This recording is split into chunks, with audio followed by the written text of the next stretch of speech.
We're back, and we're ready to do it all over again. No, I'm not launching. All the world holds dear Shogun, is please. Thank you. We're back, and we're ready to do it all over again. No, I'm not launching a campaign or any other stuff. We're back with Genshin Impact. Act 5. The Akasha rises and the Calp of Flame. Let me read it. The Akasha pulses and the Calp of Flame rises. I stopped into yesterday in the house of Diana, and now we're going into the house of Diana to revive.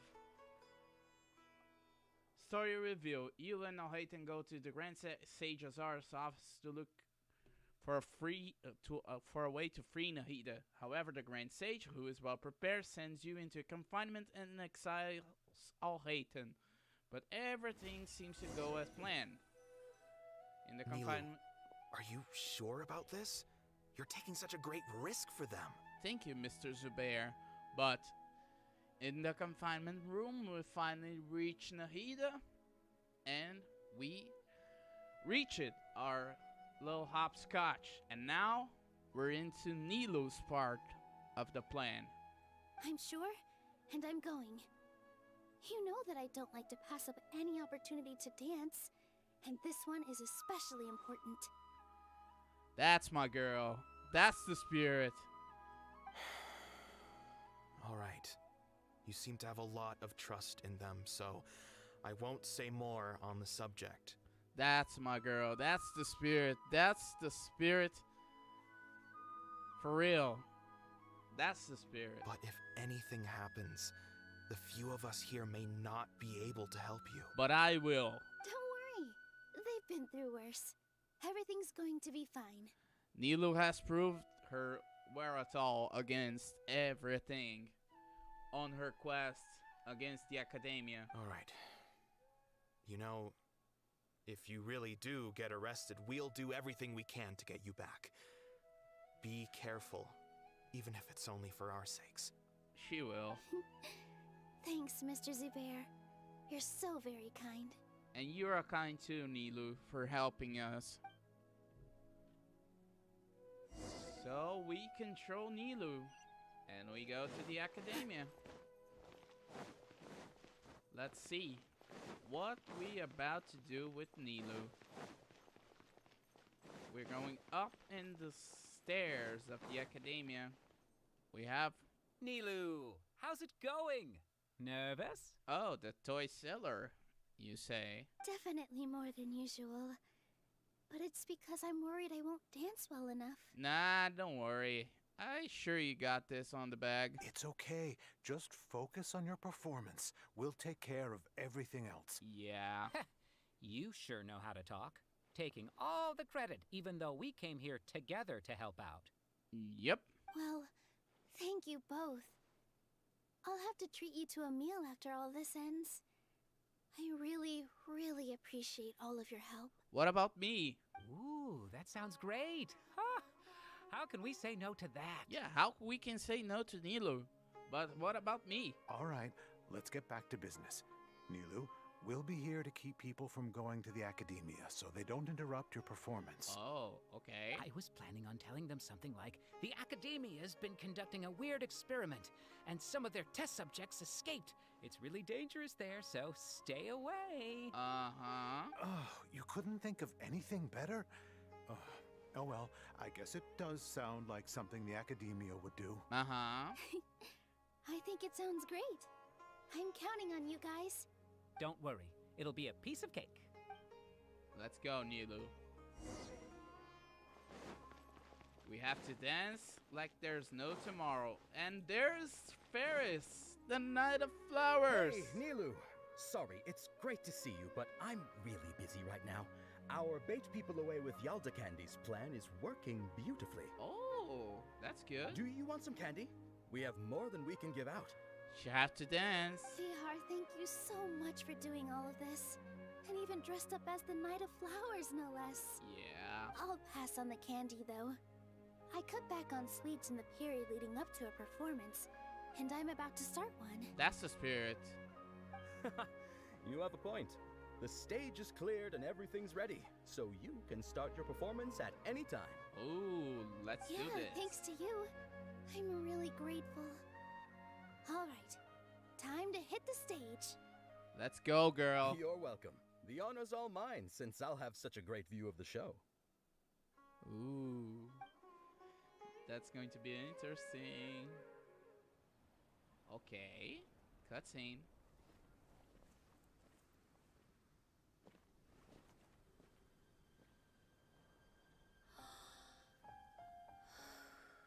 Breathe. You can do this.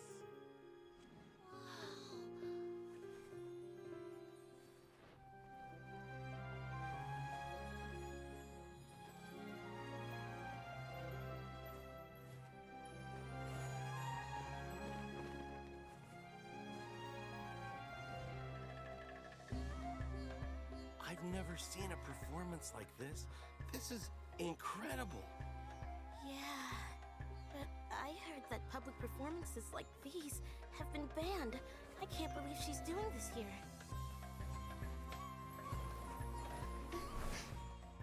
Grand Sage, there's some commotion outside. How uninteresting.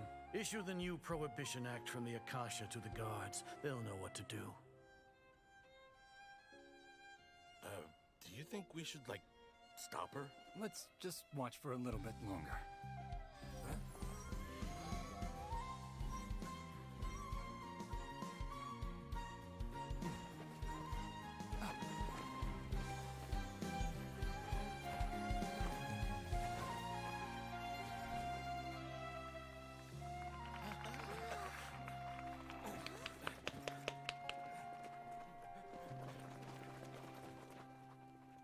You go, girl.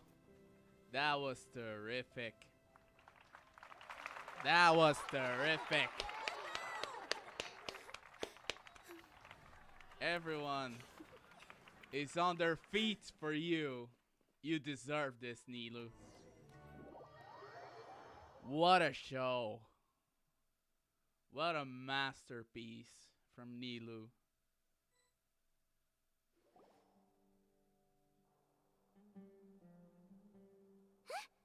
Did you hear that? It sounds like a lot of guards just ran by. Yeah, no, I didn't hear, but what happened? Does this mean the plan has moved on to the next stage? It sounds like Nilu completed her task. Yep. It's great that everything seems to be going well. Yeah, I agree. Come to think of it, when did Alhaitham replace the knowledge capsule that was about to be entered into the Akasha? Do you remember when he rushed towards the Grand Sage? Oh, so that's when he did it. Yep. Paimon was too nervous to notice. And I thought to myself that he was being a snake. Speaking of, didn't Alhaitham also yoink the divine knowledge capsule from that mercenary leader in Port Ormos when everyone else was distracted? Yeah, he's kind of an expert of yoinking things. It's a time-tested trick of his. He can maintain his composure when things get chaotic. That's why he can pull off this kind of thing. Why are we complimenting him? Yeah, he's smart and all, but he still makes Paimon's blood boil. Yeah, me too. Let's review our plan for this stage again. It's not like we have anything else to do right now anyway, and it'll help us feel more confident. Okay. Paimon remembers that Nilu's task was supposed to go a bit like this. Okay, let's see. Now that Lesser Lord Kusanali's consciousness has been forcefully sealed, the core figures of the Academia and their guards have started to wear their Akasha terminals again. With the Doctor's technological support, they think they have nothing to fear. Okay. How despicable of them to rely on such a person. But this is also our chance. Oh, really? Why? It is our chance. I was originally asked to draft the knowledge capsule for the Artistic Performances Prohibition Act when I was still at the Academia. Oh, okay. It should be on the Grand Sage's desk right now, and will be entered into the Akasha during the next Nyagarbha Day. Interesting. So he basically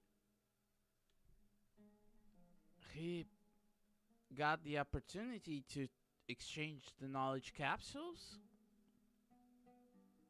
and tasked Nilo for that to distract all the guards. Huh. Are they really going to stop all artistic performances? That's horrible! That's typical from the academia those academia boomers. I'll make an identical knowledge capsule, but this time I'll smuggle some misleading information into it. Oh. And what is it, Mr. Alhaiten? We only need to find an opportunity to switch the capsules. Once it's been entered into the Akasha on Yagarbaha Day, if someone were to be seen performing in public, the sages would definitely use that opportunity to announce the ban. And so, the misleading information will be disseminated amongst the guards. Oh, so we're using a Trojan virus on the Akasha to simply distract the guards. I like it. Sure sounds complicated. But it seems like if everything goes well, we'll be able to get rid of all the guards in the academia without any effort. Yeah, I agree. That's pretty clever. Getting right into their heads. Getting right into the core. I like it. I just have one question. Even if we manage to get the misleading info out to the guards, how can we be sure that they'll believe it? I don't know. People who are used to relying on the Akasha become less inquisitive, and their ability to distinguish truth from misinformation is significantly reduced. They will view everything the Akasha releases to them as the unequivocal truth. The Akasha will turn humans into machines. I've seen it happen many times. Slaves of the system. Yikes. Good thing I didn't wear it for long when I was working in Sumeru City. At first, I thought it was a good thing, too. Good thing you aren't a slave of the system, Dia. By the way, this plan still requires a performer, right? Yep. Do you have someone in mind? Nilu of Zubair Theater. I know her really well. We can trust her. Oh, so it was Dia who suggested Nilu. Interesting. I'm kinda hesitant to ask her to participate in a dangerous plan like this, but we can ask her in person. All right. After the guards in the academia are gone... Okay. Then it'll be time for me and my stowaway brothers to shine. Ho ho! It's time for Dia and her stowaway brothers, the Eremites, to shine. So, it's rescue time! Interesting. This quest is getting more spicier. Spicier and spicier and spicier.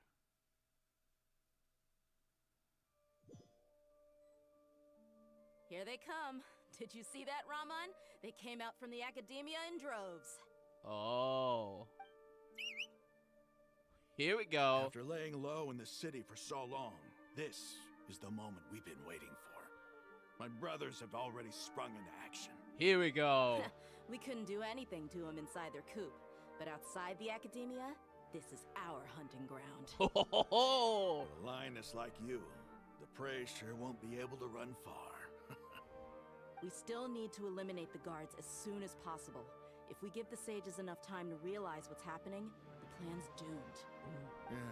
All they've done is to sit on their cushy salaries and twiddle their thumbs all day while we fought and struggled every day in the desert. The only advantage they might have is their numbers. Speaking of which, most of the guards who report directly to the Six Sages belong to the Corps of 30, but they have a completely different reputation. Okay. Following those blasted sages every whim, throwing away all the principles of being a mercenary. As someone in the same profession, I'm obligated to teach him a good lesson today. Oh, so it's going down. I like it. Indeed. The trap has been set. All we need to do is lead them there. All right, let's each take a road and herd those scattered guards back into one place. Make sure to attract their attention. Isak will be the key. You gave such an important task to that child. Will he be okay? I think he will. It'll be fine. Isak was so determined to help, so let's put our faith in him. Yeah. Besides, even if he's caught, the guards would be too scared to do anything to him.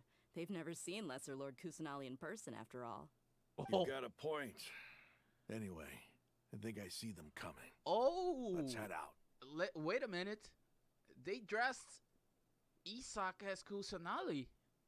Oh, the bait and switch. Good luck. Let's go. Let's go. Let's freaking go. Ooh, this is getting more spicier. Ooh, hoo, hoo. This outfit. Oh, poor Isak. Hey, do you remember what you need to do, Isak? When the guards get here, you'll pretend to be Lesser Lord Kusanali and run away from them. Yeah. Oh, yeah, I remember. Of course I do. I'm just a little nervous. Don't worry, you'll do fine. Relax. Don't think about getting caught. Even if that happens, we won't leave you behind. No one will leave you behind. You only need to think about getting the guards' attention and leading them to the Grand Bazaar. Leave the rest to us. Oh. Okay, got it. I'm here to pay back Lesser Lord Kusanali for helping Grandpa. I won't get cold feet. That's the spirit, kid. Hey, they're here. I can see the Academia guards. Here we go. All right, it's time, Isak. Take a deep breath and go. You can do this. You can do this, kid. Oh, so we controlling Isak? Wait a minute. Wait a minute. Why is there a guard over there? Did he already run ahead of me? Oh? This is different from our plan. But there's no time. I need to make a choice. Let's hide behind the house.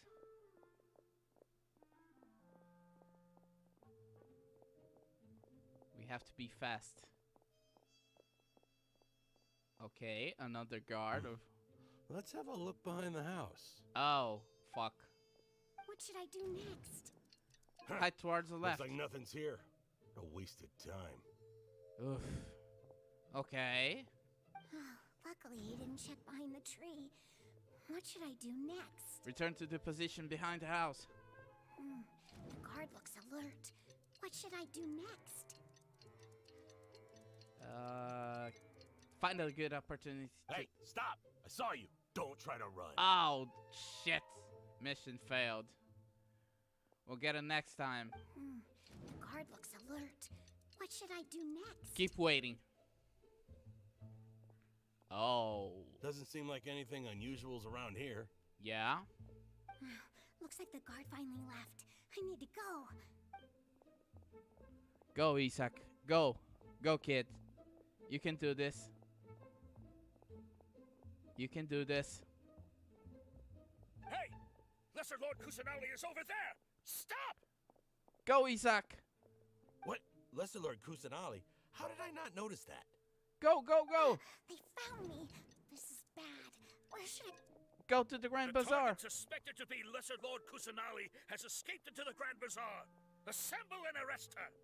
You fools. You fools. You don't suspect anything. You're a bunch of fools. Where did she go? How did she disappear? Did we lose her? Hurry up and find her. You're a bunch of fools. Hey, why is your team here? Didn't we say to split up our search? Oh? Wait a minute. Hurry, hurry. This place is... Why are you all here? Oh! Oh, military tactics. Yeah, isn't it one heck of a coincidence? Everybody's here. What on earth is going on? I suppose that's all of you? Who are you? Did you set us up? What are you planning? Phew, that was rough. I almost got caught. You did well, kid. Little brat? So you're not actually Lesser Lord Kusanali. Who exactly are you all? Eremites from the desert? Just some colleagues. Think of this as a business competition. or a personal grudge. Ooh. After stepping into our traps, stop thinking of yourselves as hunters. Behave like the prey you are. Ooh. You go, lioness.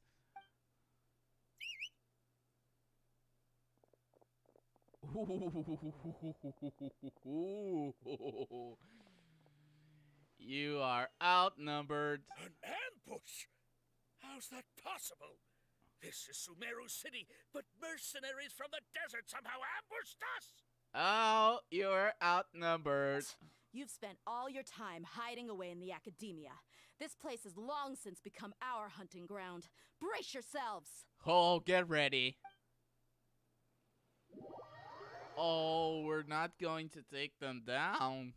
Oh. No. Where are we? Oh, this is... This is odd. The grandmother fucker is here. The academia has quieted down after the conclusion of the Niagarbaha Day ceremonies, but it's much quieter than usual. You grandmother fucker. Where are the guards? Why have I not seen a single one? Guards? Guards! Oh, you're all alone right now, you little bitch. Grand Sage, how may I be of assistance? Oh, there's someone here. I called for the guards. Why did you come? My apologies, Grand Sage. Why are you being so harsh on your people, Grand Sage? Right now, all Academia guards have entered the city to perform the ordered arrest. I thought you knew. Oh?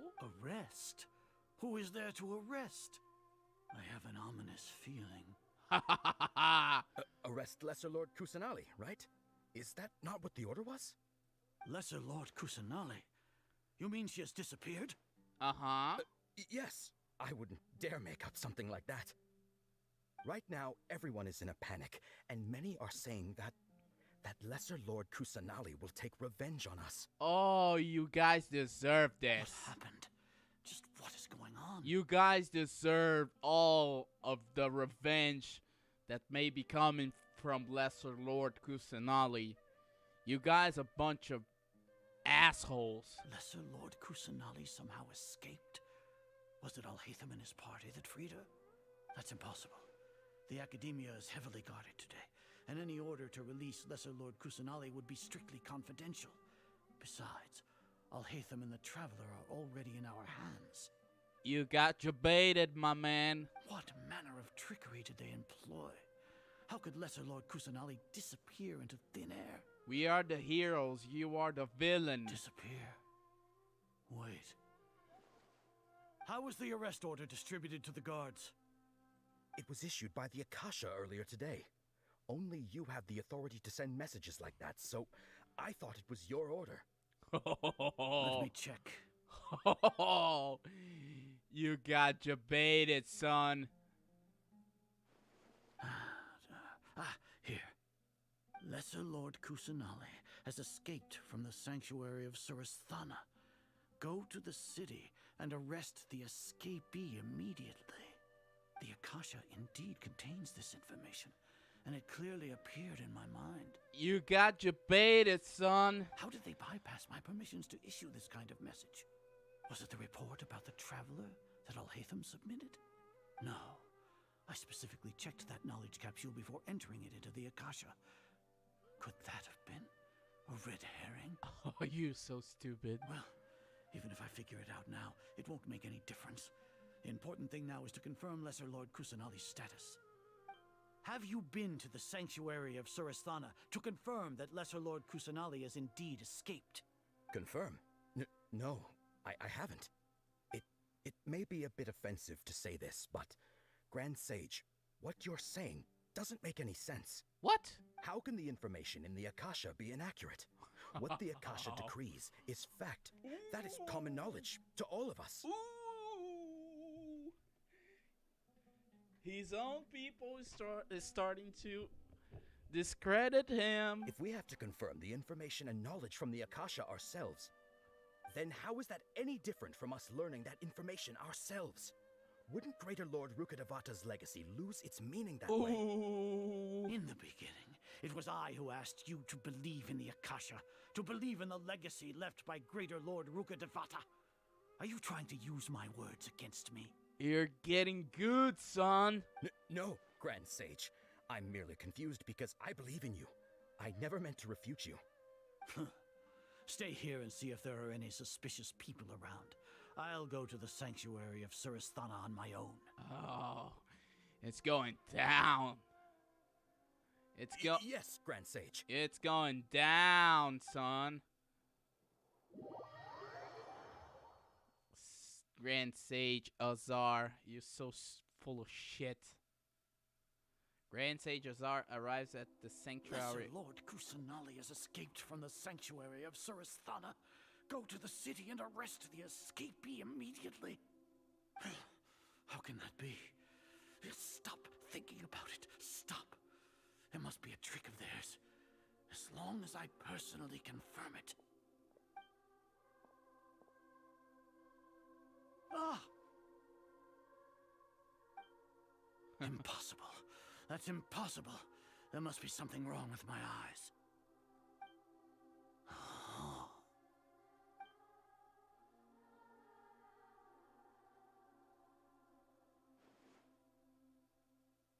What a comical sight, Azar.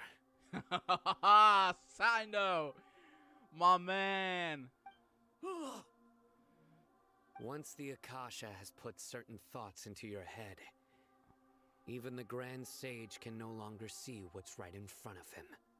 Oh, kick his ass! Kick his ass! You all can only see the world in your mind, the one you think you know. Oh, I'm so waiting. Come on, Sino, kick his ass, kick his ass. And precisely because of this, you disregarded Lesser Lord Kusanali's existence. She has been a wise and worthy Archon. Sino, have you been waiting for a chance like this? The Akasha predicted that you would return to the Academia to confront me. But I didn't expect it to turn out like this. I was careless. Kick his ass, Sino. No, you were blinded. Your faults stem from your reliance on the Akasha.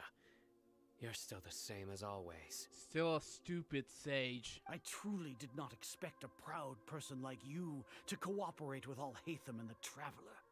People change, Azar. Admit it. The Akasha can't predict my actions anymore. Then tell me, what have you found during your investigation? You want to buy time? This is the sanctuary of Surasthana. Under your own regulations, even Academia staff are forbidden to come here. No one will come to save you. Yes! Kick his ass! As for the investigation, I've at least confirmed that you are guilty of insurgency against the Archon. A serious crime.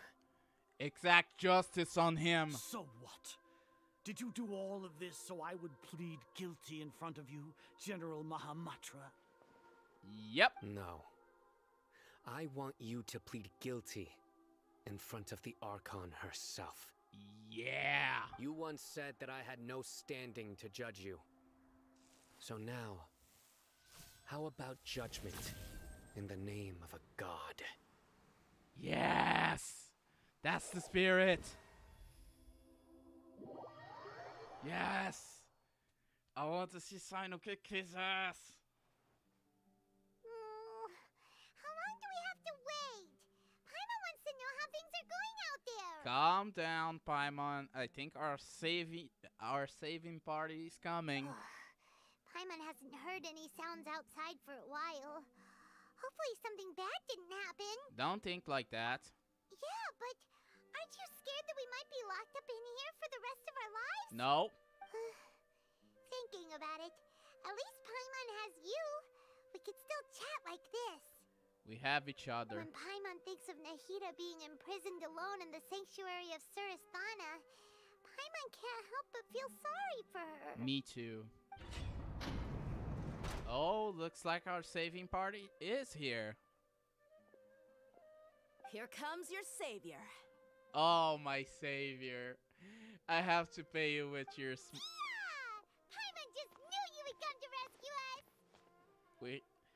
You were scared out of your wits just a moment ago. You two really owe me some big thanks. I had to search through who knows how many guards to find the key here. It felt even more tiring than whacking them. I'm exhausted. Okay, let the rest for us. Thanks a lot. Need Paimon to rub your shoulders? Yep. No, that's, I'll pass. What are you afraid of? Oh, are you ticklish? No, don't do this, Paimon. Now isn't the time to talk about being ticklish. How are things outside, Dia? Things in the city and on Sino's side are both going well. The guards that stormed out of the Academia are all taken care of. Good. The Corps of 30 is in charge of the city's defenses, but we already talked to Asfand. They've been fed up with the sages bossing them around. That's interesting. As long as it doesn't break their employment contracts, they'll turn a blind eye. Interesting. That's probably because you've been super great friends with them for a long time. So, how's Sino doing? The Grand Sage is in his custody. Even I know how terrible it is to fall into Sino's hands, so he probably does too. Yeah, I hope he kicked his ass. Sino forced him to release Lesser Lord Kusanali. He has no choice but to obey. Ooh. So, hurry to the sanctuary of Surasthana. Assuming nothing weird happened, okay, we should have already rescued our Archon. That's the spirit. That sounds amazing. Honestly, I didn't expect our ragtag bunch to do this well. We just came together last minute to save the Archon, you know? Yep. All right, you two better go. I still have to clean up some messes in the city. See you around. Okay, thank you, Dia. It's time for us to save our Archon. Oh, shoot.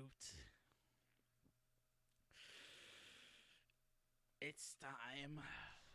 Oh, I'm so excited. Oh, for this part, we finally came to the sanctuary of Surasthana. We finally can enter the sanctuary of Surasthana. Oh boy.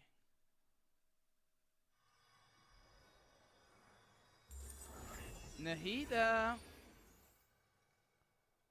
you're finally released.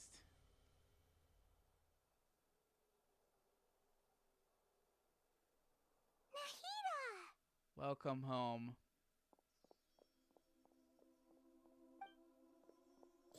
Should I say it's nice to meet you? Finally, it's nice to meet you too. This is the first time we've met in real life. Before, we've only met in dreams, consciousness, or when I was in someone else's body. We finally meet, Nahida. Thank you so much for coming to rescue me, but I also need to apologize. For what? During this time, I did some self-reflection. My sense of inferiority and yielding to the Academia led to all of this, and created so much trouble for you all. You deserve to be freed. Exactly! We're here because you're a good Archon and one of our friends! Exactly. You helped us a lot since the beginning. Thanks, you too. We're here for you. Amazing. So this is how it feels to walk out of that cage with my own body. There. Yeah, that's It's like I just had an endlessly long dream. I can't even tell if I just woke up or was only now born into this world. My concept of self has become so clear. But now doesn't seem to be the time to indulge in this feeling. saving Irminsul. This is really embarrassing. You all just rescued an Archon, and now she needs your help to save her country, and even the entire world. Don't worry, we saved other regions. It's okay. With you here, Paimon's sure that everything will work out. Yep. There's one more thing. And what is it? What is it? For all the things the Academia did to me, and for all the folly it committed in the name of wisdom, as their Archon, I will make them pay. That's the spirit. Be angry. Ah! That's the spirit. That's the spirit I wanted so much for you to see. Wow! That's the spirit! You're finally standing up for yourself and not letting people walk all over you. Exactly. I understand now. To be a better Archon, I first need to better myself. That's the spirit. If you haven't even figured out how to be a caterpillar, how can you be a butterfly? This is knowledge that only you yourself could have discovered. Yes, true. That reminds me. I wonder how far along the academia is with their god creation plan. I don't know. We need to hurry and prevent the birth of that false god. Yeah, we need to simply kick Skirmish's I need ass. to make some preparations. Since I'm now free, I can establish a direct link to the Akasha and control it. Ooh, okay. First things first. I need to remove the restrictions that the doctor put on me in the Akasha. Okay. After that, I'll make some adjustments and revoke the sage's permissions. The Akasha will then be like how it originally was, only operable by the Archon. Oh, that's terrific. After all, the academia betrayed Greater Lord Rukkhadevata's trust. This might take some time. In the meantime, you should also work on your own preparations. Okay. If we don't stop the god creation plan in time, we'll be in for a tough fight. Got it. This ominous song. La la la la la la la la. You might as well prepare for a fight. When we're done, we can take a walk around. After all, we missed out on a lot of stuff when we were locked up. Okay. But it's time for a fight. We have to pass some few minutes. We have to talk now with Nahida. Because we're ready. We're ready for the battle. Nahida?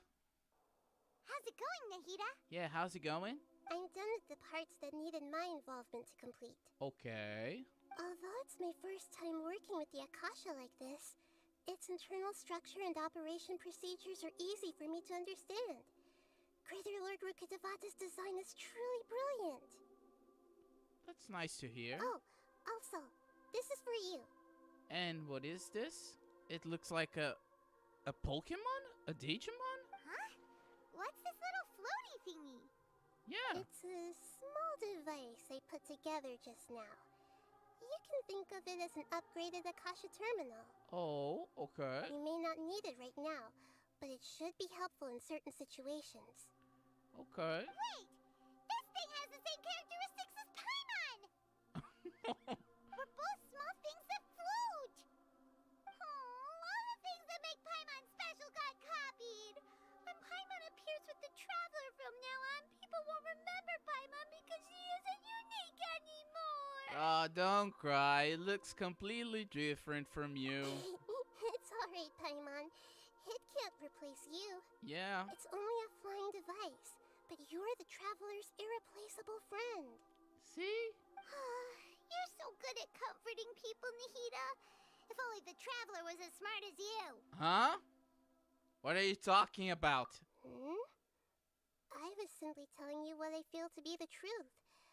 I wasn't trying to comfort you. Okay. Nahida, you're natural at this. What you just said made Paimon even happier. By the way, there's something I need to confess. And what is it? Even though I'm the Archon and in control of myself again, I'm not very good at fighting. Let the fight for us. You may have heard that an Archon's power is derived from their people's faith. However, I'm not as well loved as Greater Lord Rukkhadevata. If we get into a situation where combat is our only option, I'll have to count on you, and I'll do my best to provide support. Don't worry. Fighting is my forte. I'm glad I can rely on you. We're here for you, Nahida. So the God of Wisdom isn't good at fighting? That actually sounds about right. Yep. I've located where the false god is. Time is of the essence, so let's skip to it. Yeah, let's go. Let's go for the battle. Okay, let's go to the passage and reach the Balladeer.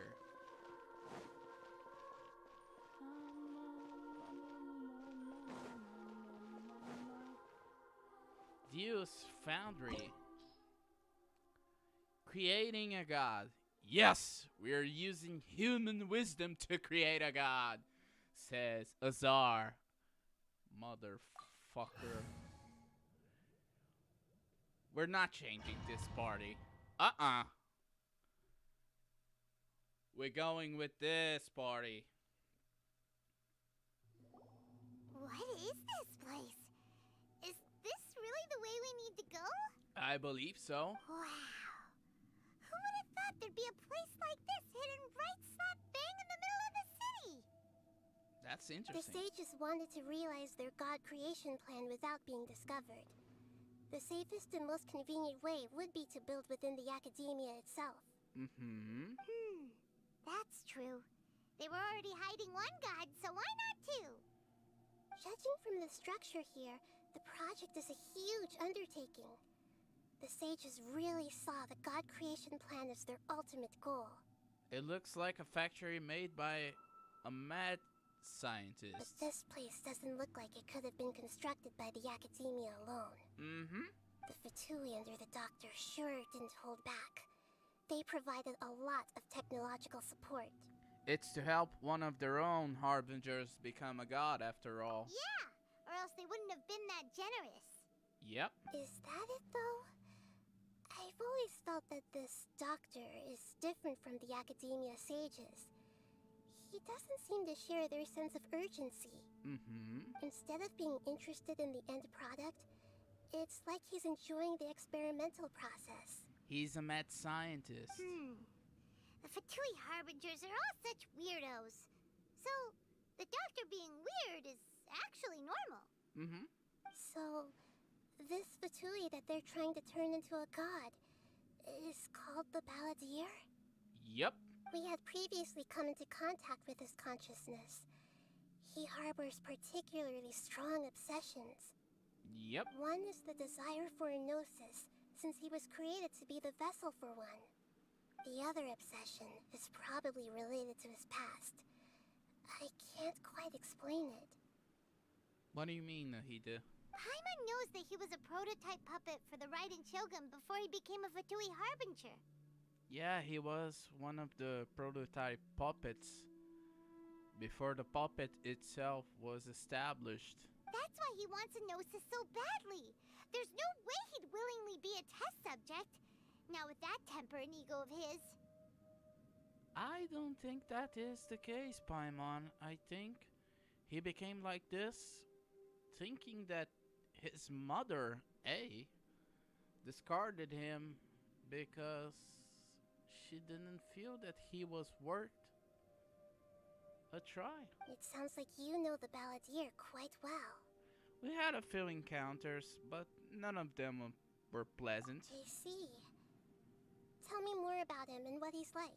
Okay. The more we know now, the better we can plan for and react to any future situation. You tell Nahida everything you know about the Balladeer. I see. How fascinating. Fascinating? Alright, time to go. Let's get through here and meet him in person. Yep. Let's do this.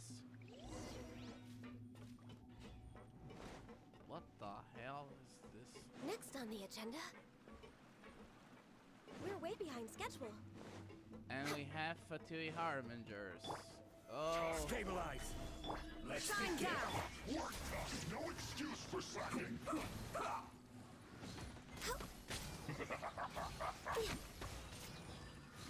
Stay right there. Let's end this quickly. I slipped up. Wordlings. We're way behind schedule. This is it. Weaklings.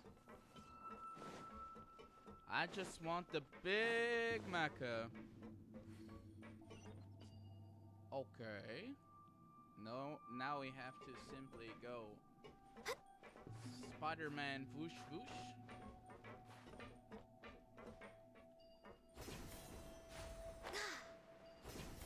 Okay. It looks like we can climb up these pipes. It looks like so.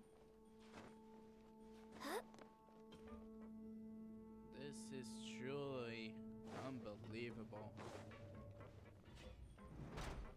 Oh, here it is. Here it is. Next on the agenda, healthy body, healthy mind. The pattern on the ground seems all messed up. Let's go around and see if there's a way to fix it.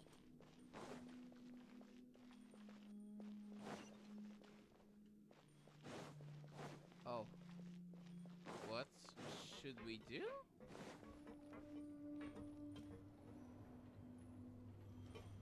It seems to have stopped. Let's continue. Okay. This is weird. Weird. But okay. We shall continue.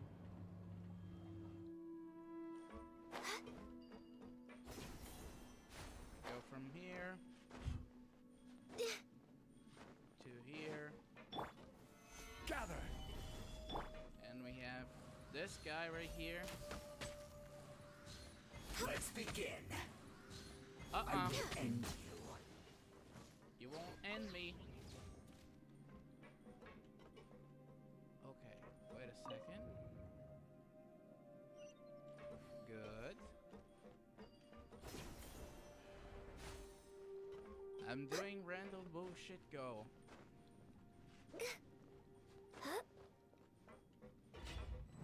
We go from here. This is long overdue. Access denied. Solidify! Inazuma shines eternal. Stupid cronies. I want to see the real deal. Run from dead. I want to see the real deal. For real. It seems like this. Okay. Next step. We go from here. The cart is stuck. Maybe there's something wrong with the tracks. Let's try adjusting the direction of the device to clear the tracks. Okay.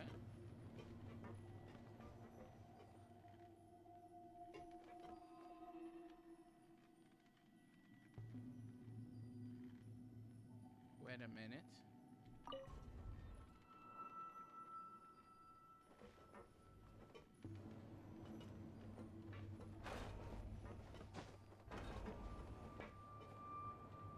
And we're going? Yeah, we're going. It's okay. It seems like okay.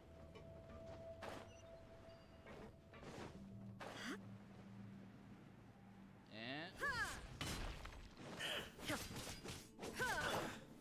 Gather! I'll protect us. Should've get careful. No touching.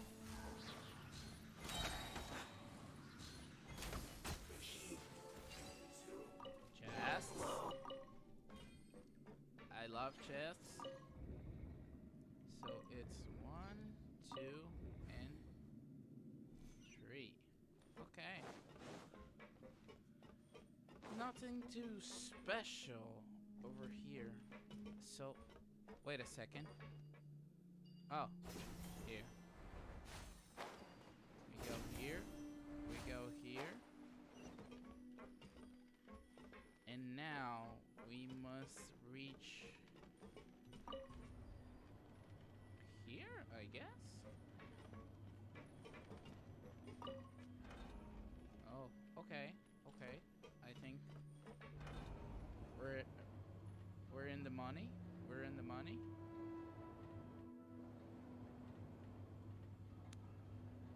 Oof. Oh God. I'm so excited for this battle.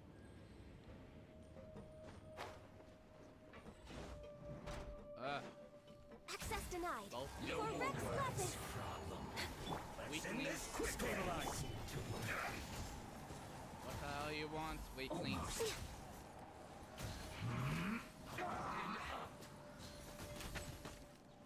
Stay your place first. We're way behind schedule.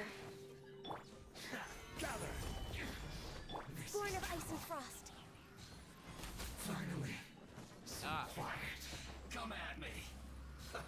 Let's move. Don't be a killjoy. We've only just begun. Cut this through. Looks like I went too far. Stabilize. You too. Torn to oblivion.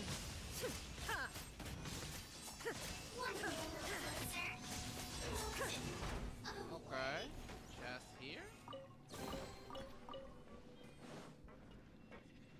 And now be right back.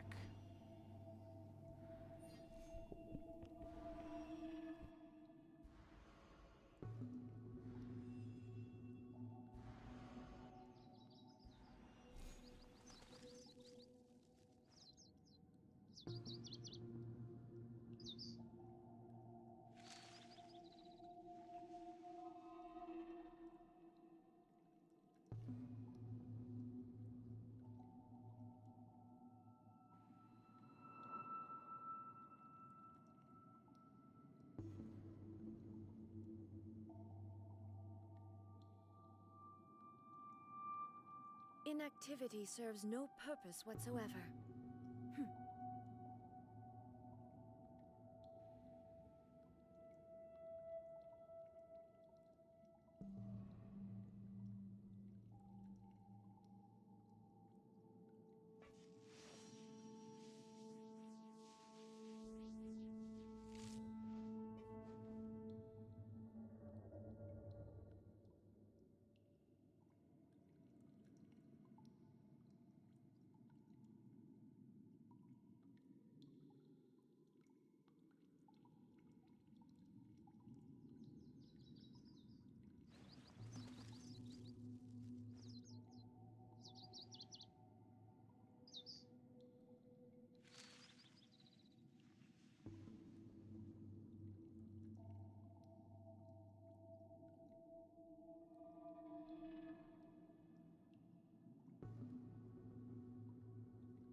All the world holds dear is but a backdrop of constant motion.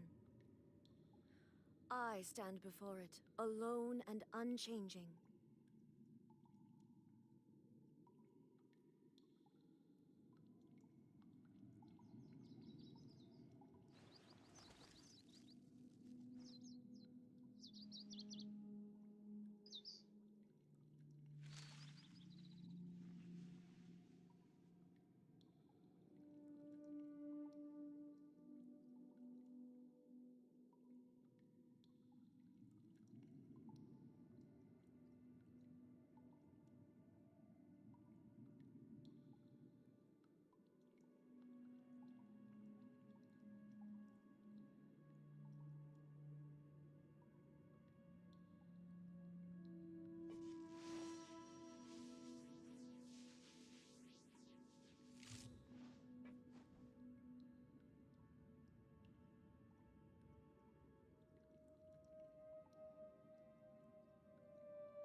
Well, let's continue towards this mad scientist factory.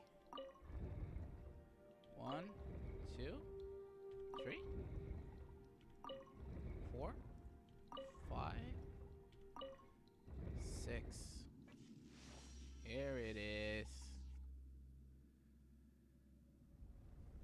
The blockade is done. The elevator is here. So now, all we have to do is go towards him. I even brought Mummy Dearest to face him.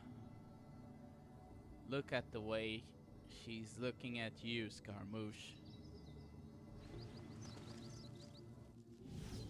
Here we are. Looking at its operational status, we must prepare for the worst. The god they wanted to create is likely close to completion or already completed. I've already seen him control the weather. Oh no, what should we do? Paimon can't imagine how hard it would be to fight against a Fatui Harbinger with a Gnosis. Don't worry. Are you nervous, Paimon?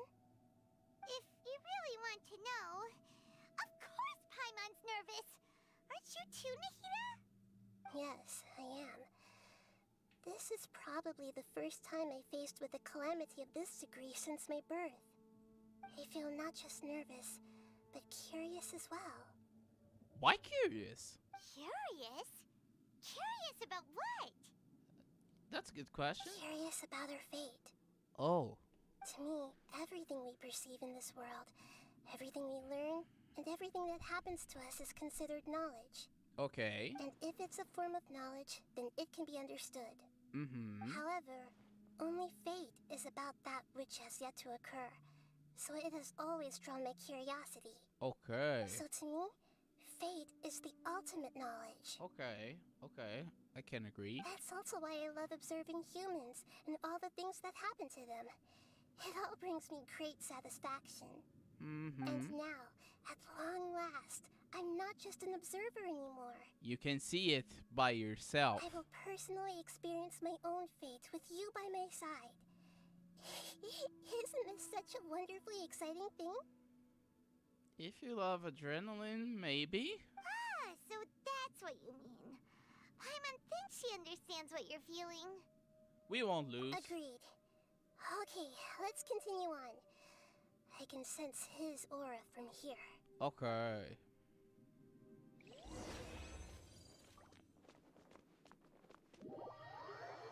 We're going into the Balladier's domain.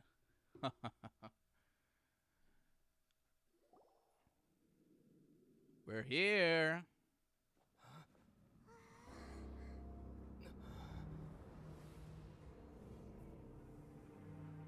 Hello? Knock knock.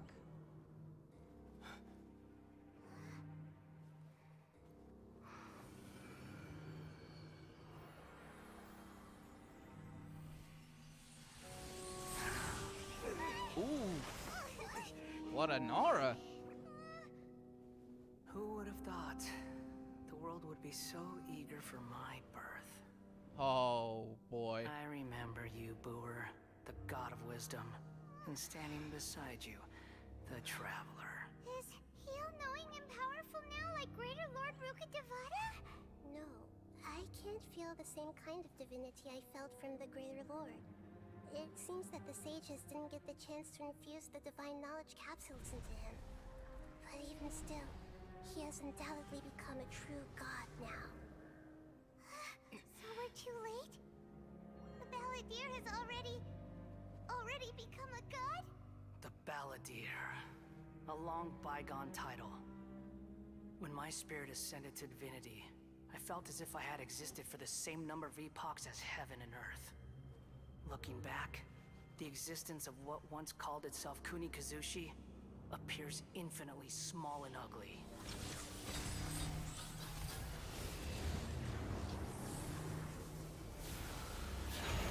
Shoki no Kami, the prodigal everlasting lord of arcane wisdom. Aura.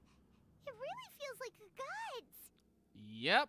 A body that capitalizes on the Balladier's original construction as a mechanical puppet, with the Gnosis serving as a constant power supply. Oh. How much effort and resources did the sages put into this?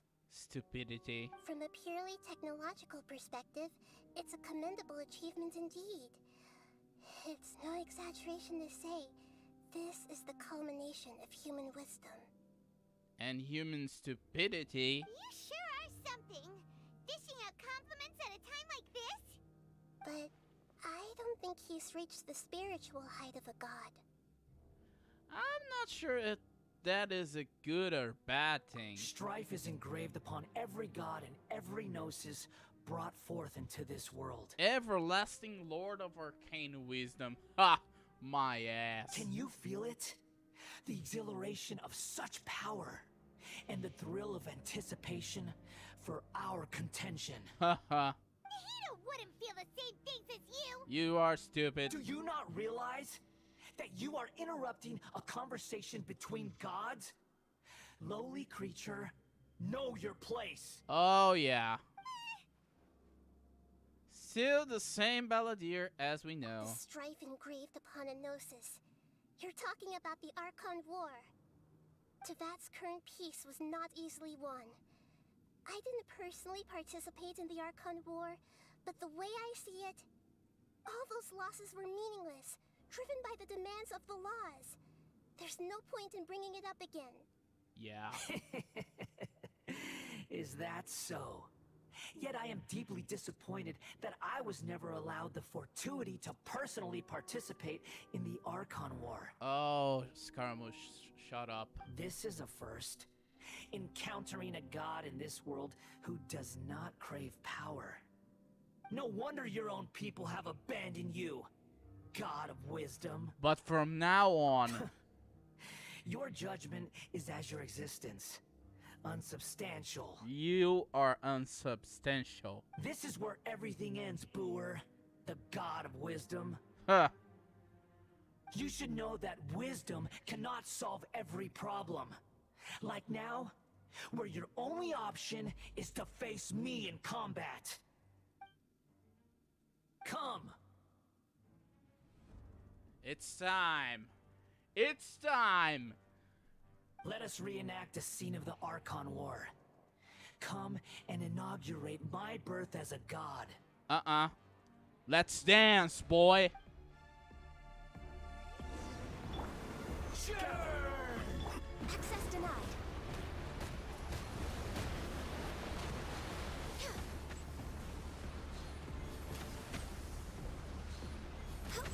You still weak? Next on the agenda, we're way behind schedule.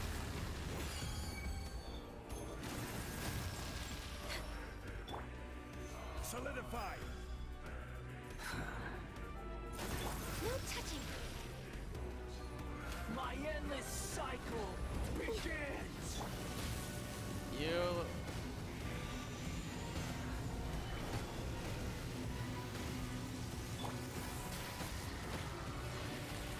Still weak. Everlasting Lord of Arcane Wisdom. Feeble human. You're still weak. What?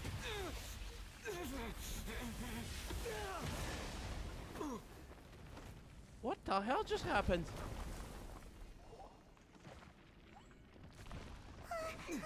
It's like Child all over again.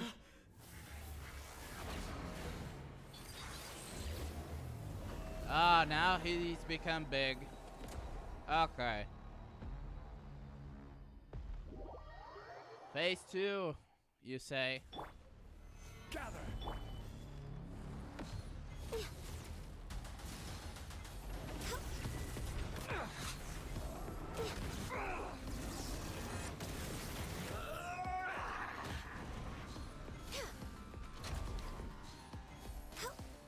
What?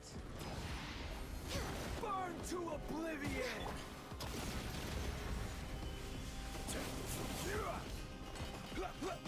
I will have order.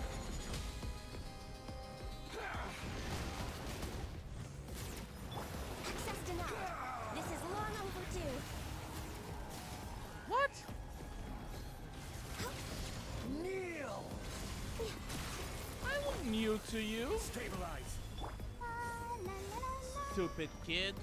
Let's dance.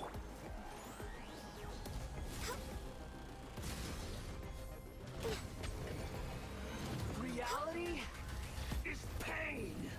What?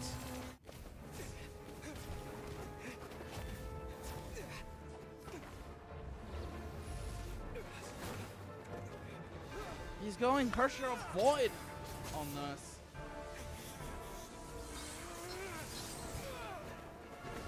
What?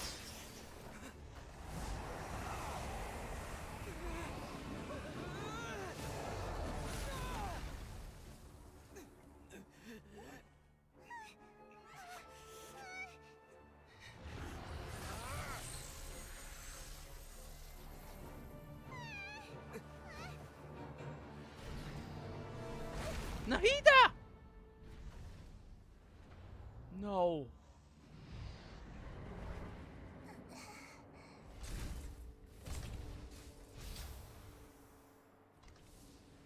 This is supposed to be a battle between gods, yet you choose to hide behind a mortal. And now, you're acting like you'd sacrifice yourself for a human. Are you having fun proving a false sense of heroism to yourself, Booer? Nahida! No! No! The data collection is almost complete.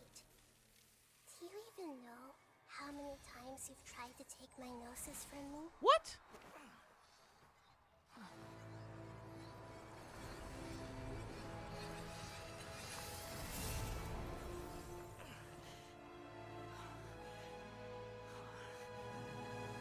What? We just concluded the 168th loop. Did you know that in the effort to create you, the people of Sumeru were forced to live through the exact same number of Sub-Zerus festivals and samsara cycles? Ooh. The power of dreams. When did you use it on me?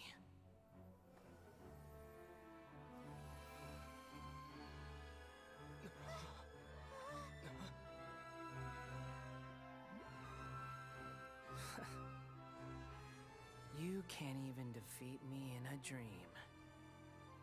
What do you hope to achieve with this little trick? Come, traveler. Just like before. Allow me to awaken the memories in your dreams. All that battle experience! It's more than that. Compile everyone's wisdom in the name of the Archon. That is the original function of the Akasha. I've sent everything that happened just now to the people of Sumeru in the form of knowledge. I've asked them to help you find a way to defeat the false god. Ooh. We're going all in. We're going Genkidama style. Ooh, I have goosebumps. Now, all of Sumeru's wisdom is at your disposal. Oh, you're going down. Meaningless tricks won't save you. You're going down, son. You're going down now.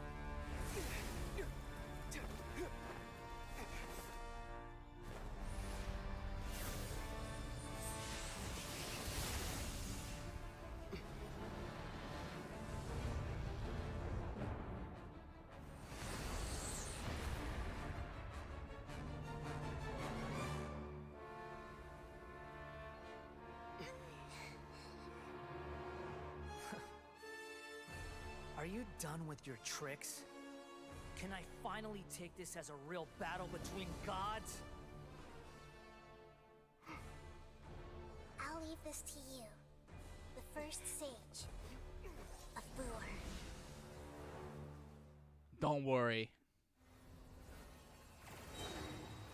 1,000 eons, mine to dominate.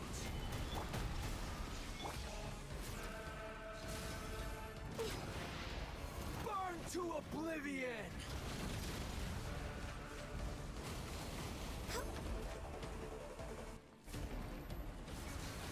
You're going down, son.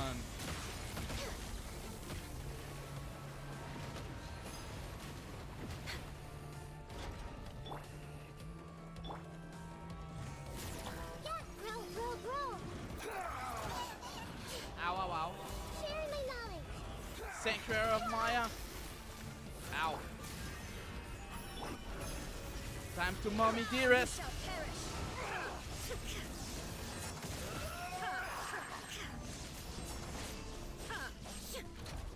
Let's get this. Woo. Almost there. Reality is pain. Reality is pain on your ass, boy.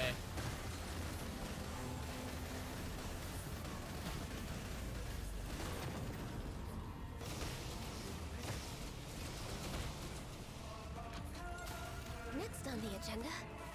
Oh, you're going down, son. Good riddance, cruel world.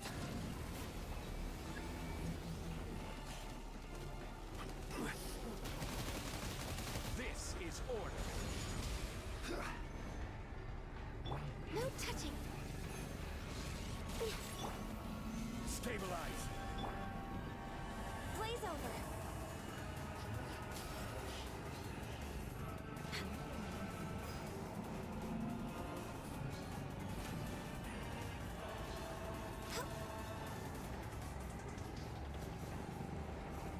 Here. Next on the agenda. Got Your new god awakens. I'm feeling a little.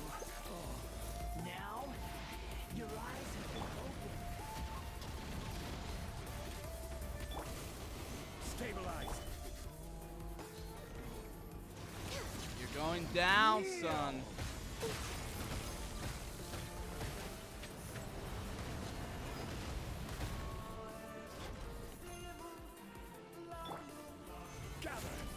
I said it once and I said it again. You are going down, Scaramouche. I'm not afraid of you.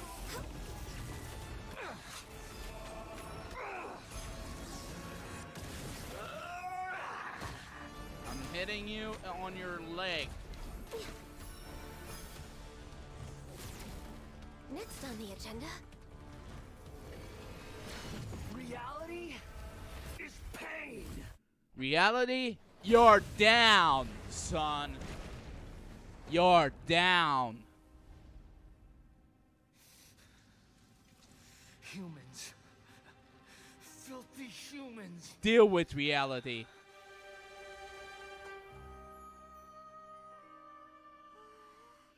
Nahida?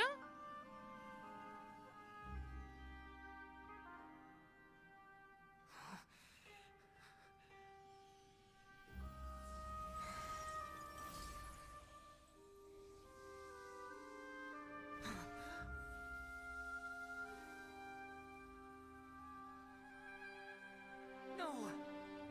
Wait. Please. Anything but the gnosis.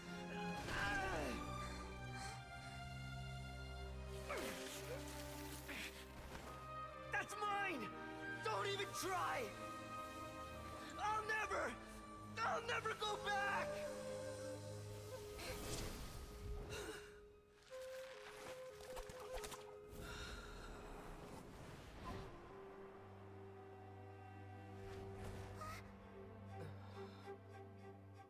What the hell just happened? We haven't yet found the answer to the most important mystery. Irminsul is still waiting to be saved. With the power of another Gnosis, we may now finally understand the last memory of Greater Lord Rukkhadevata.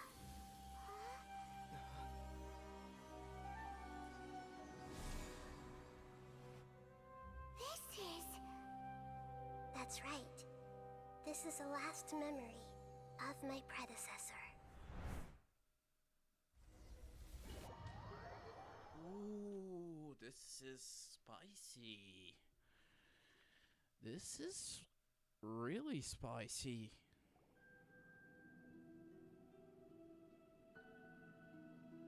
Where are we? Huh. This sure seems very different from what Paimon imagined. Shouldn't Irminsul be in this realm of consciousness? I agree, Paimon, but I'll be right back.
So let me get this straight.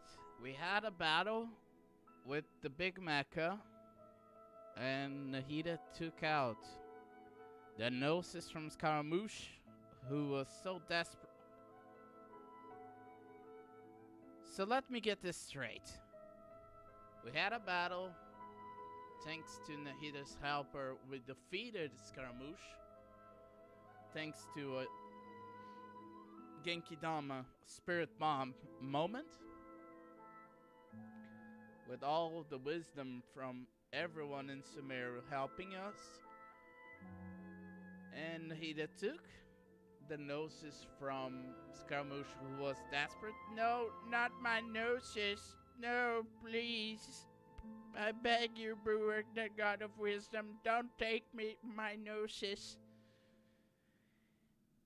And we discover that maybe from 2 noses we can cure Irminsul. And we had the latest memories, the last memories of her predecessor, the Greater Lord Rukkhadevata. Yes, that is our destination.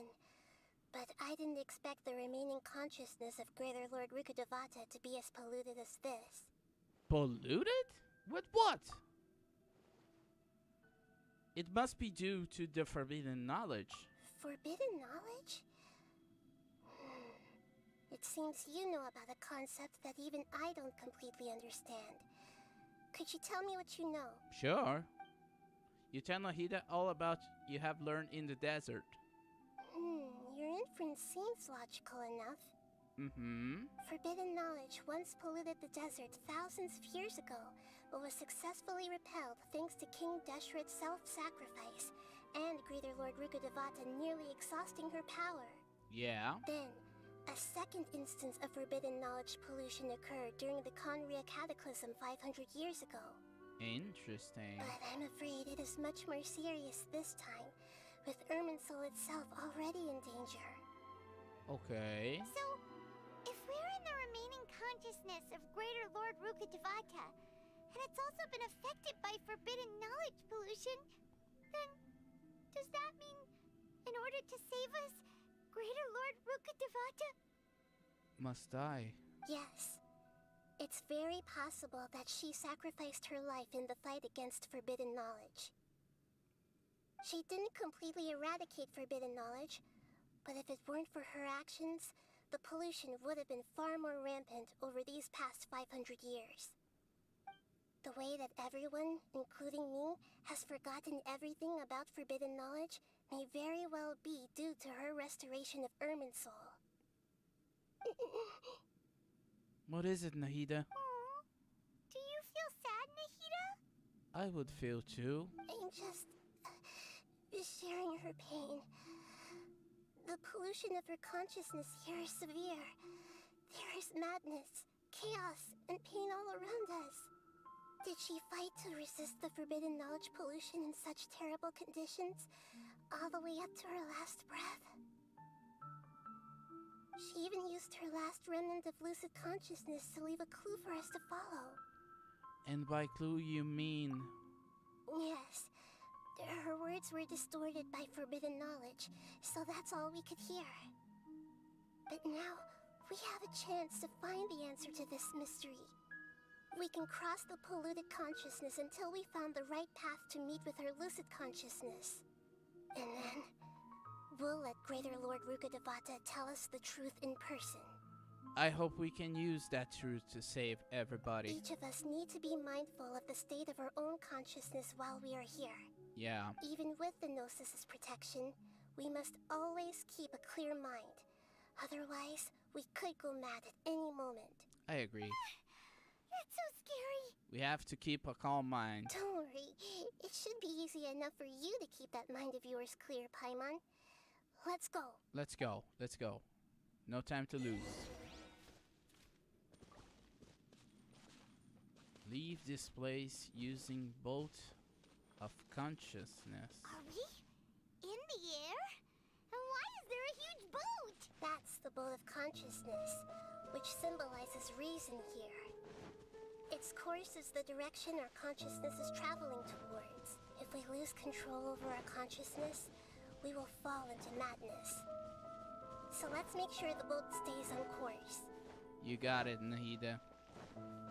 But let me first take a look and see if there's any chests over here. Or afterwise. Okay. No chests over here. Wow. What are these? The monsters seem to have been affected by them.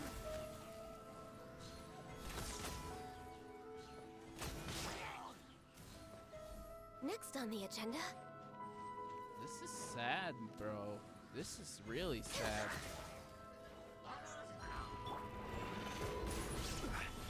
Born of ice and frost.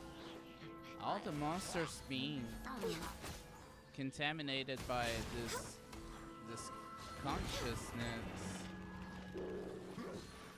polluted consciousness. Stabilize. It's a sad thing to see, to say the least.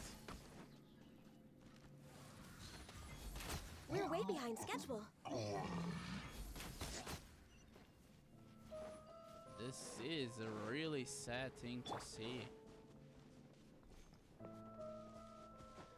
This is indeed true. That Rukkhadevata. Oh. Oh, wait a second. What? Ah. Damn it. Okay. I guess. Let the show begin. Barb, please. Thank you, Barb. This is sad. If Greater Lord Rukkhadevata sacrificed herself to combat the forbidden knowledge,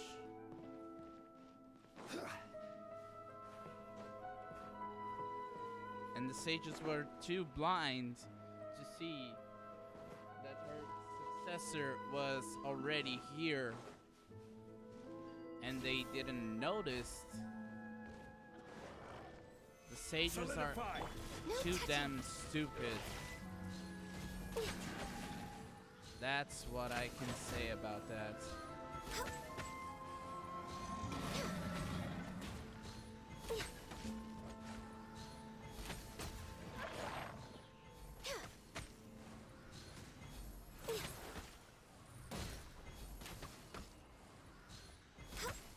Let's dance.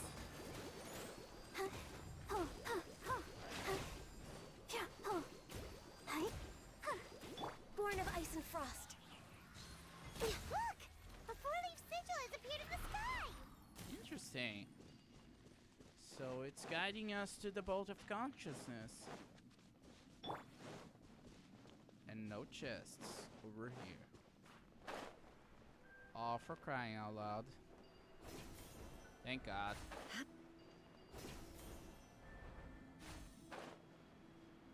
Thank God there is the four-leaf sigil.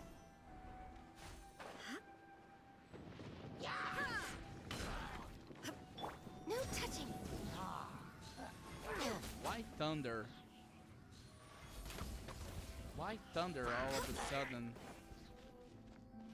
is appearing?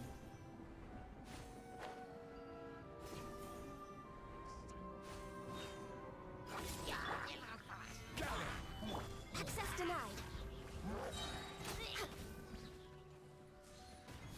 I'm really curious. Next on the agenda. Why thunder?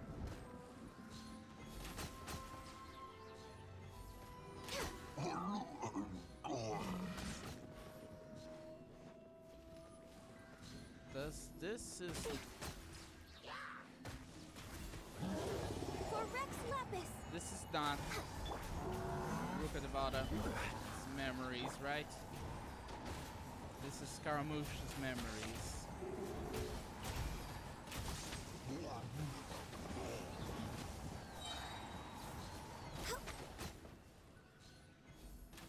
To control the boat of consciousness, we need to find the helm first. Yeah.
It's so nice to de-stress.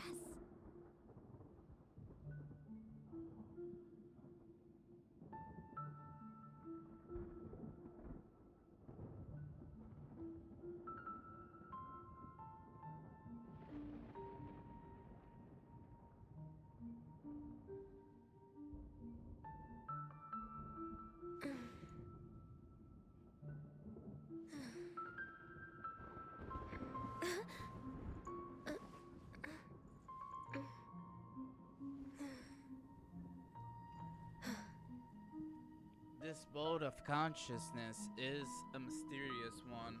We had thunders, we have all enemies that appear in Azuma. We're way behind schedule. I'm really curious of all of this.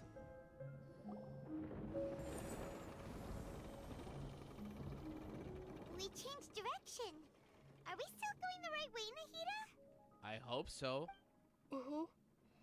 Judging from the current route, the boat of consciousness will soon take us out of here. Okay.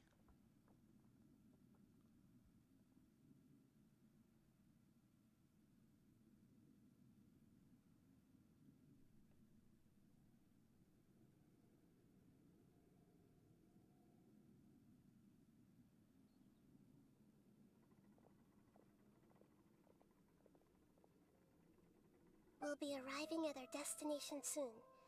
How are you feeling? Are your minds still intact? Some strange thoughts come from time to time. Huh? But everything's been completely normal for Paimon. Hopefully there won't be any more interruptions. This time, we should be able to meet Greater Lord Rukkhadevata. Okay. Are you saying you've never met Greater Lord Rukkhadevata before? I don't think so. No. It seems that my birth and her death took place at the same time. This is sad. Otherwise, I think she would have given me a little more guidance, and I could have done a better job. Hey, you've done a great job, Nahida. Let's get out of this creepy place and go meet her. You are the most competent Archon that we ever saw, Nahida. Don't let this thought about if I had more guidance, I would be better. You are who you are. You are better than your Archon colleagues. Don't be so harsh on yourself, Nahida.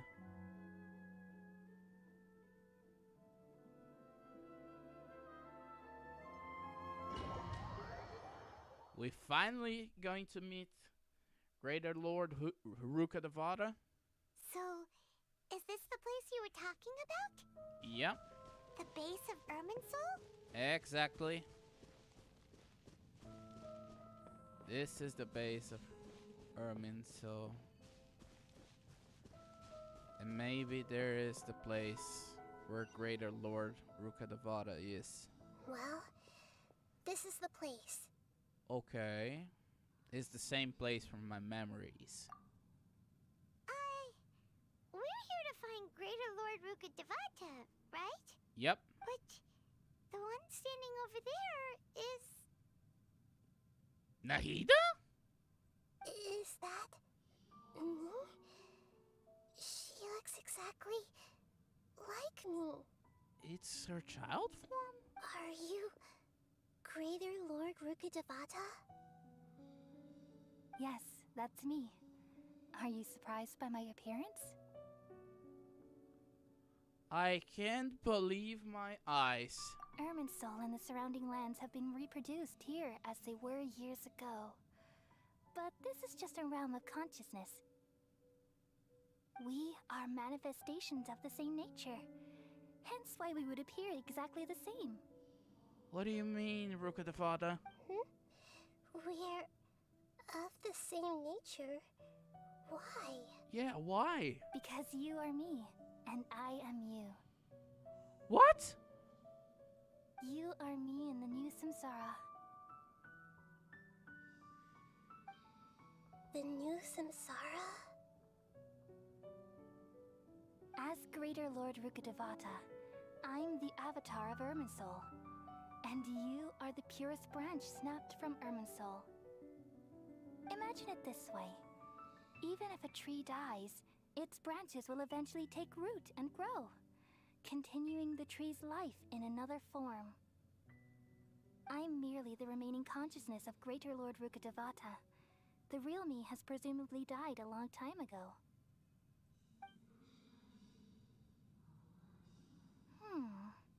Judging from your appearance, I've probably been dead for 500 years. Okay. But you're finally here. My new self in the samsara. So this is the connection between you two, Lesser Lord Kusanali and Greater Lord Rukkhadevata. If this is true, then am I going to be a great Archon like you someday? You will! Though we share the same nature, our fates are bound to be different. All things have their own fate. When a branch grows into a mature tree, it won't be the same as the original tree. That's why fate is the ultimate knowledge, isn't it? That's a great insight. Yes, very good. It's also precisely why you won't become like me. Really? Don't be so down on yourself, Nahida. Don't be so down on yourself. But perhaps you may become an even greater Archon than I. I already see a determination in you that I didn't possess in my time, and the future that it leads you to will be yours alone. Greater Lord Rukkhadevata seems like a great Archon. Along with the blessings from your past experiences. Don't worry. The growth of wisdom is like that of a plant. You only need to wait quietly for the flower to bloom. I have faith in Nahida too. Come to think of it, sages never had the faintest inkling of the meaning of wisdom. Yeah. Thank you. Nothing makes me happier than discovering that the Archon I always admired was in fact myself in another fate. It's so nice to speak with you, Greater Lord Rukkhadevata. I've always wanted to meet you. The feeling is mutual. From the moment I snapped the branch off Irminsul and created you, I've also looked forward to talking with you. Could you tell me why you wanted to create me? And what exactly happened when you died? Ah, I see. You're here seeking answers, right?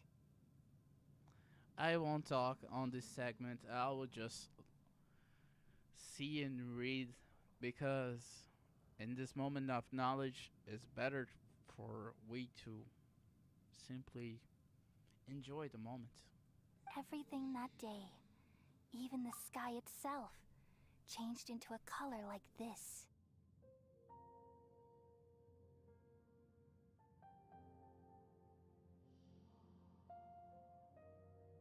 At that time, the seven were all summoned to the nation of Conria. Except for me. I had a more important task to attend to. I had to protect Irminsul. The disaster occurred together with the pollution of forbidden knowledge. At that very moment, with my consciousness connected to Irminsul, I sensed something was wrong. The pain started to torment my mind. By the time I reached Irminsul, it was already displaying signs of corruption. Had I not repelled the pollution of forbidden knowledge with King Deshret thousands of years ago, I might have felt even more hopeless and lost. So what exactly is forbidden knowledge? It's a kind of knowledge that doesn't belong to this world, and a form of truth that can't be understood. It came from the very bottom of the abyss. Even I could never understand it. The world is constantly rejecting it, leading to all kinds of bad phenomena. If we allow forbidden knowledge to pollute Irminsul, I'm afraid the entirety of Tevat could fall apart. So, there's knowledge that even the God of Wisdom can't understand? At that time, I knew I couldn't repel the forbidden knowledge with my strength alone. which is why I created a device that compiled human wisdom and named it the Akasha. It's truly the world's most amazing invention. Thank you. For a long time, I thought dreams were the fruit of human wisdom. Though it was selfish to do so, I borrowed people's dreams using the Akasha. Then I compiled their wisdom and all of my own power. Well, did it work? Thanks to the wisdom of the people of Sumeru, almost all the forbidden knowledge was cleared from Irminsul. But things didn't go as smoothly as I thought. I had a terrible headache, which gave me an uneasy feeling. And then I remembered that my consciousness was also connected with Irminsul. It brought me knowledge and wisdom, but vile corruption as well. From the very beginning, my existence had been polluted by the forbidden knowledge. Oh no. How could that happen? I've experienced that pain in your consciousness.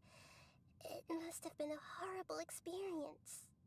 Yes, but my feelings weren't important. The important thing was that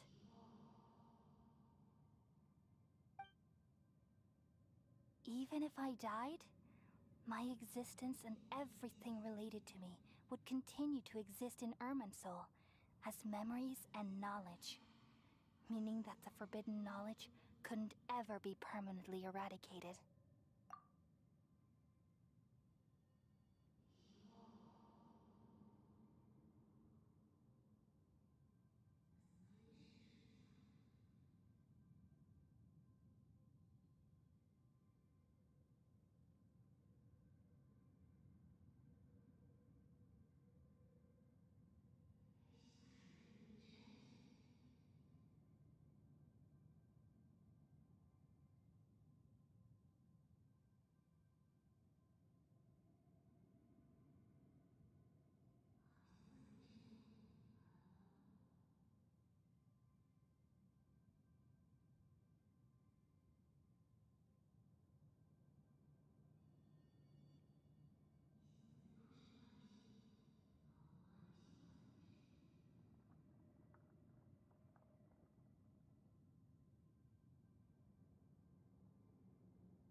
For the first time in a long while, I'm in a loss of words.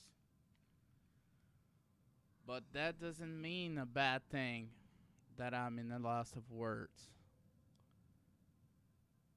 What they are talking about is a good thing. It's a bomb, it is, but it's a good thing. That is why I won't be talking throughout the scenes. I will just let Rukkhadevata, Nahida talk to all. This is amazing. This is amazing. The story, the way it's going, it's amazing. So I will just let Nahida do the talk and Rukkhadevata as well. And only interrupt when it's really necessary.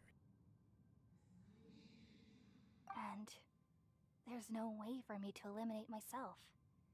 It would be a sort of paradox. So, I took the purest branch of Irminsul as my incarnation in the next samsara, and left a trail of clues, all in hopes that you would come here and remove me and my pollution from Irminsul forever. Wait, no, I can't.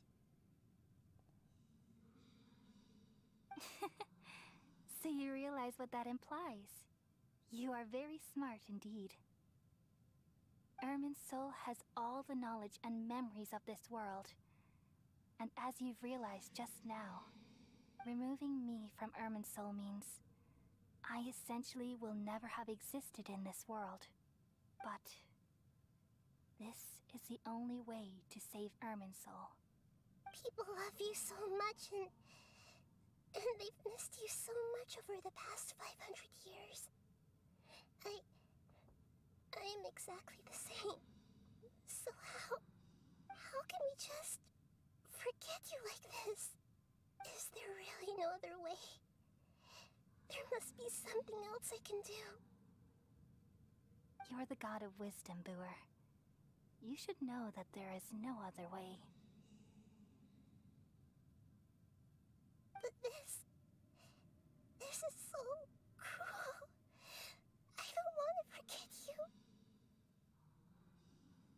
No need to feel so sad, Booer. As someone who delights in wisdom, you should feel joy at finally finding the answer. These are the words in their entirety. The answer you've been seeking all along. Let the world completely forget me.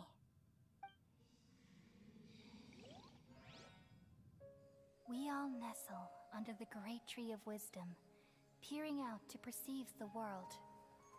From the earth and from the rain, we perceive its wonders, until we become a white bird to perch atop a branch, and finally snap off the most important leaf.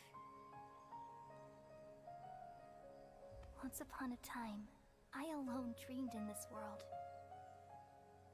In my dreams, everybody would also dream after they fell asleep. Wild and wonderful thoughts would emerge from their minds. Some tumbled to the ground, and others floated to the sky, connecting all things in the world into one dazzling net. Among a plethora of worlds were numerous smaller worlds, all of fate, finding within the tapestry their brilliant glow. I gradually understood that these indescribable and constantly changing things are the most profound things in the world. Only they can completely repel the madness. Only dreams can awaken consciousness from the deepest darkness.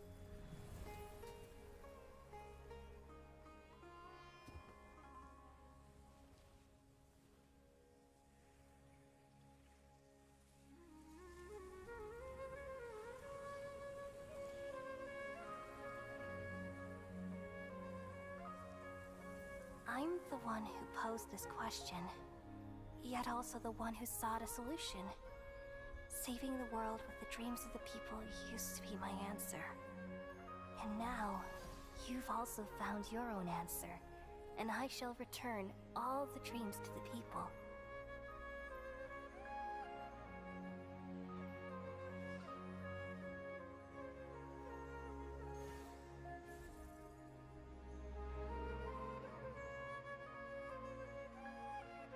Goodbye, people of Sumeru. May you be blessed tonight with the sweetest of dreams.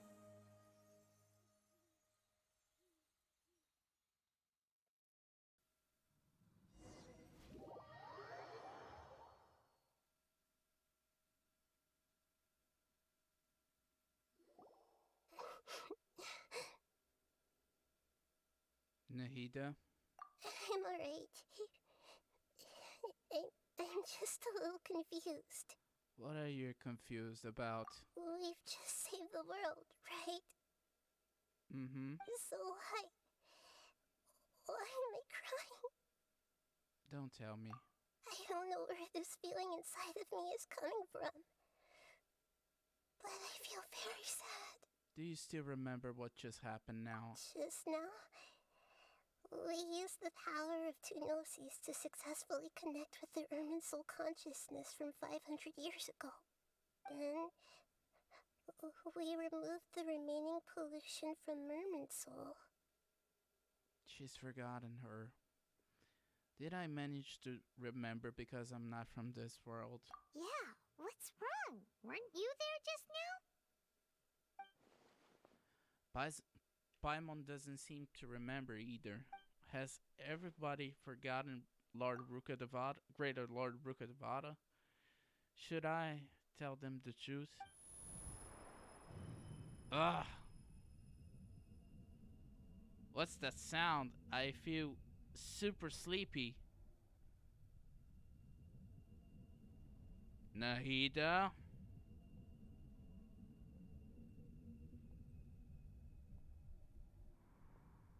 Ah. If it isn't our good buddy, the Dottore. Huh? That sound. Traveler, Paimon!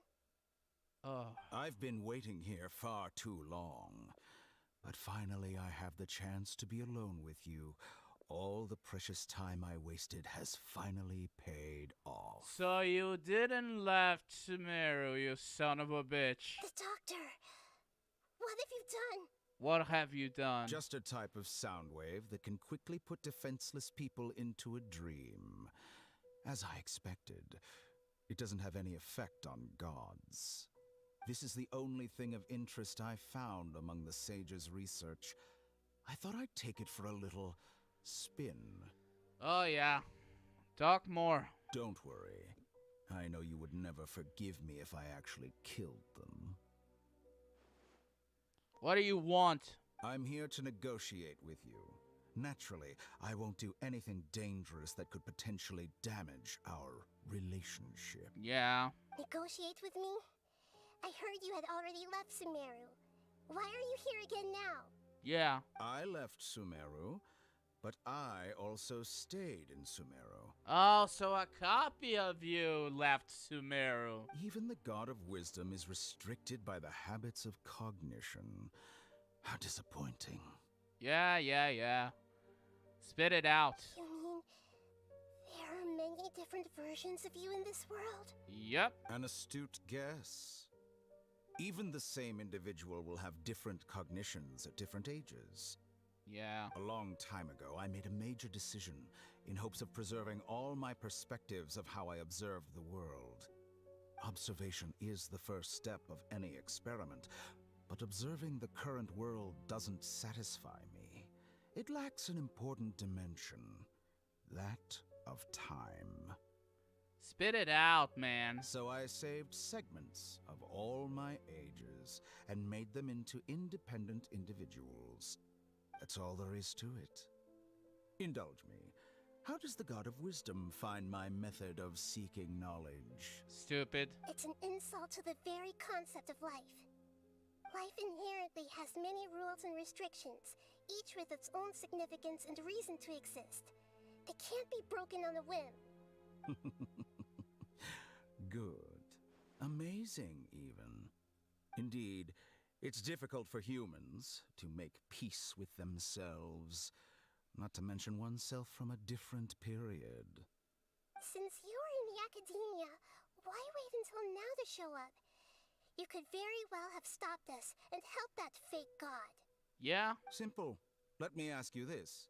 Would any staff member ever help the subject in the middle of an experiment? Huh? It was my experiment. So why should I interfere with the results? The academia saw the plan to create a god as their ultimate goal, yet you only saw it as an ordinary experiment. He's a man. You really are crazy. If the experiment succeeded, you would have had a new god on your hands. How would you have faced your own god then? Would you still take the same stance? Would you still hold the same view of yourself?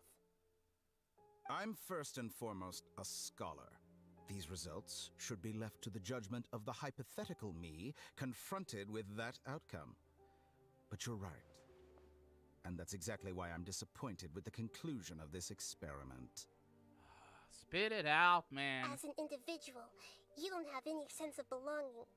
You seem to have even fewer convictions than a typical scholar. Yep. Oh no, I certainly have my own convictions. They just don't fit your standards, that's all. Yeah, your convictions are of a madman. All right, that's enough conversation for today. The experiment is over, and it's time to tidy up the equipment and reclaim any useful materials. What do you mean? For example, the Gnosis. Lesser Lord Kusanali, you're an intelligent Archon. I'm sure you understand the disparity in our combat abilities at this time. Besides, you have no way to use that Electro-Gnosis in battle. Didn't you say you were here to negotiate with me? Somehow, it's starting to seem like you intend to take it by force now. I agree. I'm merely stating a fact. After all, I'm also a scholar. Naturally, I hope to show proper respect and dignity to the God of Wisdom. Your hypocrisy is built on absolute confidence. I understand your scheme, but... what if I were to destroy the Gnosis now and awaken the heavenly principles? Awaken the heavenly principles? Yep. Do you think that's really possible? The heavenly principles have been silent for many years, but the Gnosis are symbols of their control over Teyvat and all the laws. Will the destruction of a Gnosis attract the attention of the heavenly principles? And if so, how do the Fatui plan to deal with the consequences? Do you dare to gamble such a possibility with me? She has an edge? I like it. Gamble? How surprising. She has an edge. I like it. I thought you would show evidence or use rigorous reasoning to prove your point. The word gamble is the last thing I expected to hear from the God of Wisdom. But this is a clever move. You must have seen through me when I first captured your consciousness. As a scholar, I respect all possibilities. This has always been my principle and is an essential trait as an experimenter.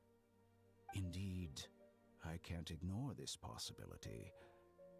So tell me then, what are your conditions? Leave Sumeru. This foreign Gnosis will only lead to disaster if it stays in Sumeru. But this Electro-Gnosis is the prize I obtained after defeating one of your fellow Harbingers. Now, as the one who initiated this cascade of events, shouldn't you pay the corresponding price? Price? Interesting. What price would you have me pay? How about erasing all your other segments? Oh. So this is how you wish to restrict me, the most threatening opponent of the Nation of Wisdom. What you request of me is like plucking out the eyes I have placed in the dimension of time. Segments are extraordinarily difficult to make. They require extremely rare resources and enormous amounts of time and effort, requiring me to destroy them all here and now. Bravo. A suitably wise decision on your part. Yes, how very interesting. Can I assume that you have long been wary of me? Among all the versions of me, this segment you see now is the most selfish. If it weren't me, your idea wouldn't have worked. What did you see when you were imprisoned? You were observing me, and that's how you know I've long grown tired of their doubts and endless arguments. Like you said, it's difficult to make peace with yourself. Being as smart as you are, have you managed to do that? I see. If you think all those versions of me are worth a gnosis, then deal. You sure didn't hesitate much. Is the relationship between all the versions of you really that bad? I don't think there's any need to dwell on that. The surplus versions of me can be exchanged for a gnosis. Do you think anyone can offer themselves at a higher price?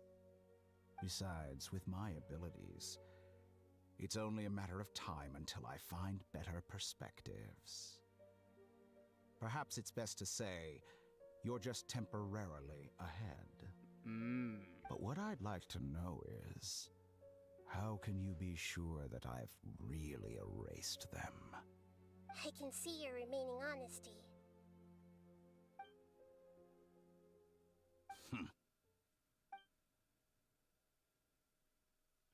What a ridiculous decision! You can't be serious! How could I have been so short-sighted? You think this is the end? Wait, I'll have Please wait. wait. You'll make this moment count. You will regret this. What? Well, have you confirmed that it's complete? Here, take it. The future of Sumeru City will be in my hands alone. I will shut down the Akasha and let curiosity and the thirst for knowledge drive the realm of academics once again. There won't be any further gaps for you to exploit. It truly pains me that my academic achievements have never been appreciated in my homeland. Of course, I have no interest in being rejected by this city for a third time. Another chess piece. And where is your dendronosis? Don't be greedy, Harbinger of Snezhnaya. No, this is a different transaction. If you intend to turn off the Akasha anyway, then there's no further use for the Gnosis of Sumeru, is there? Maybe. Besides, isn't it the Archon's duty to deliver what's desired of the Seeker? Oh. Judging from your expression, you don't seem to find the idea very agreeable. Then let's think of it this way. Since you're the god of wisdom, how about I exchange some knowledge with you? Oh? People exchanging knowledge with the god of wisdom is the stuff of legends. Yet here you wish to exchange knowledge for the god of wisdom's property. Arrogant as that is, it has piqued my interest. Let me ask you, have you in all your mighty knowledge ever heard the rumor that the skies of Tevat are fake? What? Huh? That's the secret hidden by Ermin's soul concerning the truth of this world. Once I finish telling you about this, it will be time for me to say goodbye. With negotiations, we've all gotten what we wanted. I'm very glad I got to meet you like this. Your arrogance may know no bounds, and convictions may mean nothing to you. But I'll still listen to what you have to say. Okay. Let's listen. Secrets and dark truths flow to the mind of the wise, then everything falls silent. Several days later.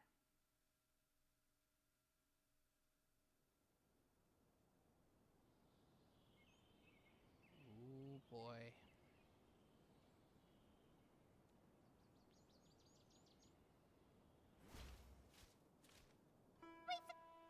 Together!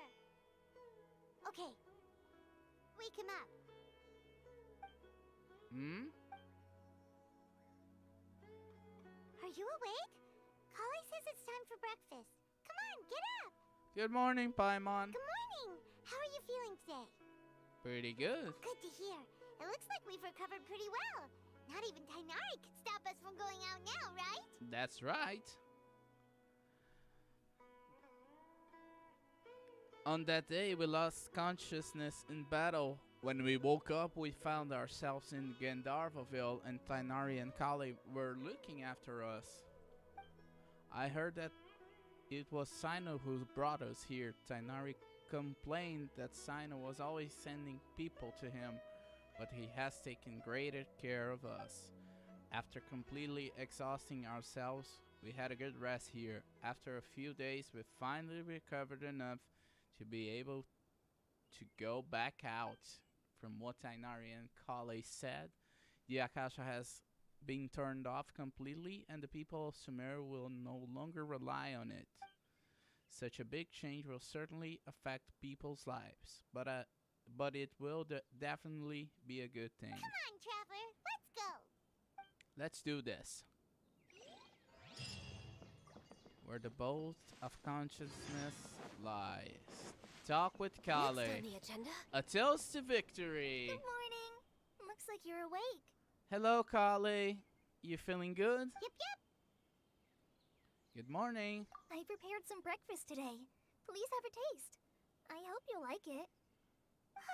It's nice to have you here so we can eat something yummy. Oh, pita pockets.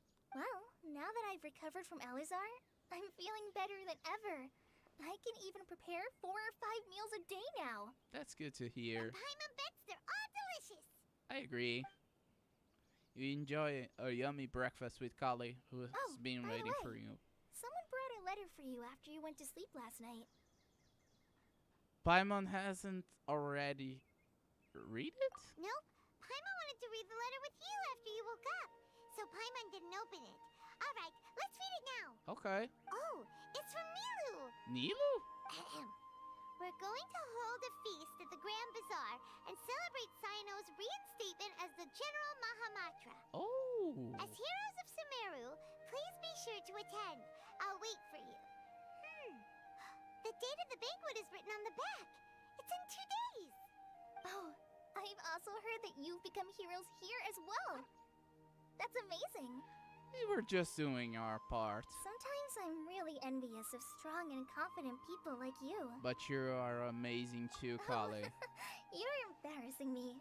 Anyway, let's go to the Grand Bazaar to have a look. Yeah. Oh, before you leave, be sure to inform Master Tainari. Okay. Let's see how Fox Beto is doing. We're way behind schedule. Hey, Fox Beto. What's up, homie? How you doing? Good morning. How do you feel today? Fresh as a daisy. We feel much better. How about you? How's your wound, Tainari? I'm recovering well. Thanks for asking. Oh, good to hear. Well, from the looks of it, you seem to be already busy with work again. Yep. It's fine. I'm not that busy, really. Oh. The Elazar patients have recovered, as well as Hypatia. For now, I only need to tend to my Forest Watcher duties. Mm-hmm. It seems once Irminsul started getting better, everything else started to recover too. Yeah. Yes, but there are still some residual effects. Like what? The withering is one example. Though it won't spread anymore, the existing zones won't just disappear. We forest rangers will still need to do the work. I appreciate that's a lot to ask. By the way, we have some good news. Sino got his position back. This news is hardly new. He had already mentioned it to me before. Oh? Huh? You mean he was already here? Why didn't he come to say hi to us? Maybe because we were, I don't know, resting? He visited once, but he was afraid of disturbing you while you were resting. He just asked me a few questions and left. Oh? And you probably already know all about the celebration feast. Celebration feast? No, I haven't heard anything about that. Huh? But didn't Nilu say in her letter that they would celebrate Sino? He didn't tell you? Perhaps, or alternatively, he doesn't know about it either. I believe he doesn't know. Come to think of it, Sino doesn't seem like the type who'd enjoy a celebration feast. I guess Nilu's only planning on telling him once festivities are underway. You and Kale are both Sino's close friends. Why don't you come to the feast with us? Yeah, join us. Kale has taken over some of my tasks these days. I don't think she'll have time for it. Not to mention me. Oh. You see, some VIPs have come to the forest recently. VIPs, you say? Huh? VIPs? Very important Paimons? No. Well, technically speaking, they are former VIPs. The sages involved in recent incidents have begun their training in the Avidia forest, and the people they had previously imprisoned have all been released. Oh, so now they are in probation. Huh? Is your master alright? Yes, he's a little weak, but he isn't injured and his condition is stable. Oh, good to hear. Lesser Lord Kusanali, in her boundless mercy, has decided to spare Azar and the other wrongdoers. Supposedly, they were ashamed of their shallow ideologies and have decided to dedicate the rest of their lives to cultivating wisdom in the Avidya forest. Oh. When they learned that Lesser Lord Kusanali had defeated the Balladeer and saved Irminsul, they were shocked at first, but also became happy, feeling that the sacred light guiding them on the path of discovering wisdom had begun to shine once again. Oh, so now they are on this path. As a result, work has increased for the forest rangers. That sounds really exhausting. Yeah. There's nothing we can do, really. But that's another topic. Back to the matter at hand. Are you two planning to head out? Yep. Ah, right! We're here to request permission to head out. Would that be okay?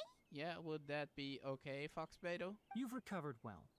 You may go, but be careful. Okay. Yay! Will do! It will do. Don't worry. Let's go to the Grand Bazaar, the toast of victory. Oh, brother. This quest was a ride and a half.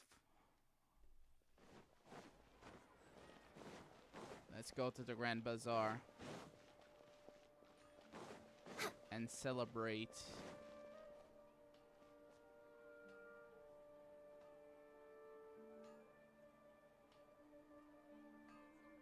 Next on the agenda. Let's celebrate with Nilu and the gang. Well, there won't be any problems if the feast starts at that time. Everything has already been prepared. Hey, Mr. Zubair. Mr. Zubair, I finished telling things up here. Well, except for the guests. Hey, Nilu. Is a simple reply really that much to ask of our guests? It's affecting our arrangements.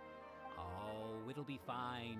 Besides, it never hurts to get things ready in advance. I agree. I was thinking the same thing. The feast will be held sooner or later, right? Yep. Hey, Nilu! Hey, Nilu. What's up, girl? Traveler, Paimon. We got your letters, and here we are! Yeah, we're here. You're the best. The other guests haven't even replied yet. Huh? Are we the only ones that have arrived? Oh. Yeah, I had someone deliver letters to all of our guests. But maybe everyone is still busy with other things. Look, I get it. Sumeru is in an extremely important period of transition right now, but even if your friends are important figures, they shouldn't just ignore your request like this. Calm down, Mr. Zubair. We can go after them. Nilu is Sumeru's #1 celebrity, after all. Of course, you're right. You have no idea how happy I am to talk to people with good taste. If you consider enjoying Nilu's dances having good taste, then almost everybody has good taste. I agree. Because Paimon thinks everybody will love her performance. That's right. We all think she's amazing too. She's amazing. Nilu is an absolute favorite among those of us who frequent the Grand Bazaar. For Outlanders, you have a great eye. I agree. Master Zubair, let's have a vote for the most outstanding audience members next time. I think these two may win. Oh? Nonsense. It is not for us to determine the value of an audience. But indeed, we could try giving gifts to people with particularly good taste. I heard there's a device in Fontaine called a camera that can record people's appearances as pictures. Such pictures would make superb gifts. Ooh, good idea. I wonder where we can find one. We have one. I don't want you giving pictures of me to everyone. I'm satisfied just being able to perform here. Okay. There's always a lot going on at the Grand Bazaar. Yeah, and that's why I love it here. Traveler and Paimon, could you help confirm if the letters were actually delivered? If for some reason they didn't receive the letters, then please tell everyone that there will be a feast here. Okay, we'll go around and check. Yeah, we can also check out how everything in Sumeru is going now. Do you know where everybody is? When I wrote the letters, I heard that Dia was in Port Ormos, and Alhaitham was at the Academia. Okay. As for Sino, We've only heard that he appears at the Academia from time to time. I'm not too sure about Rahman's whereabouts. My guess is that he's with Dia. As for Dunyarzad, I just hope she's feeling better. I sent her a letter, but I was afraid of disturbing her. If you have time, please ask about her for me. Okay. Okay, got it. Let's go, Traveler. Let's go. Let's go. Let's do this.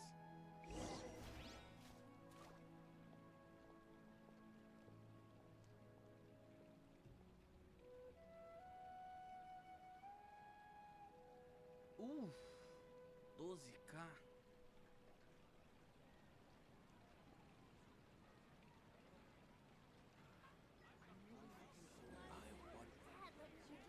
The treasures I discovered in my youth have been left by the Dendro Archon.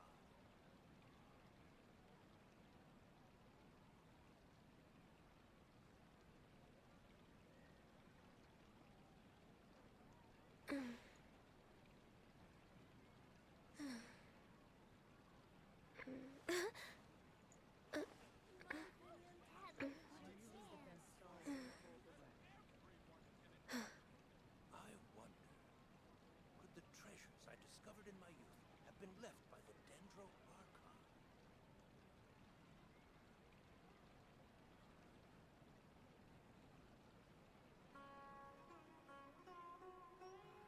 Should we really be off work this early? There is still a lot left to do.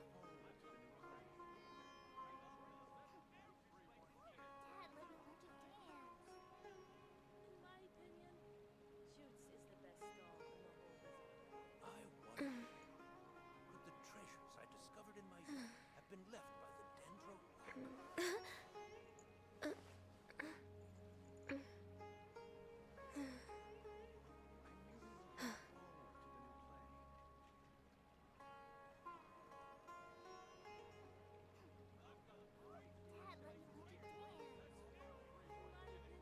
It's so nice to de-stress.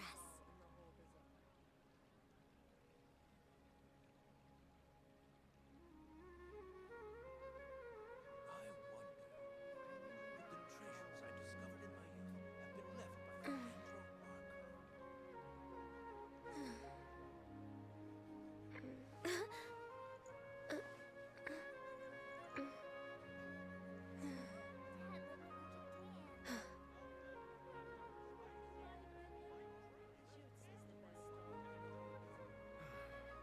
Life is so dull here.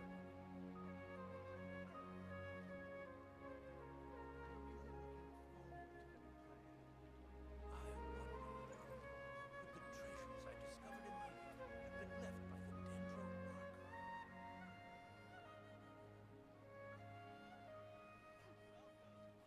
Dad, let me learn to dance. In my opinion, Shoots is the best stall in the whole business.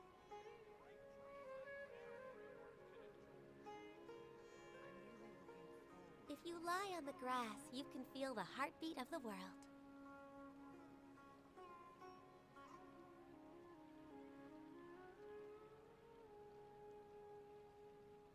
I wonder, could the treasures I discovered in my youth have been left by the Dendro Archon? Shoots is the best stall. Dad, let me learn to dance.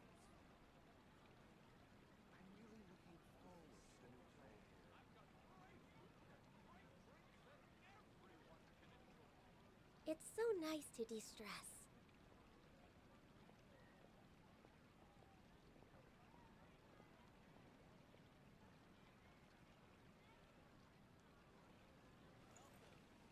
In my opinion, Shoots is the best stall in the whole business. I wonder, Dad, let me learn to could the dance. treasures I discovered in my youth have been left by the Dendro Archon?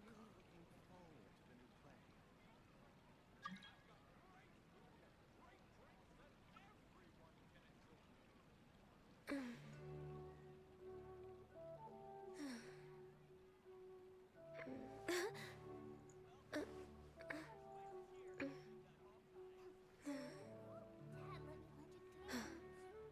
wonder, could the treasures I discovered in my youth have been left by the Dendro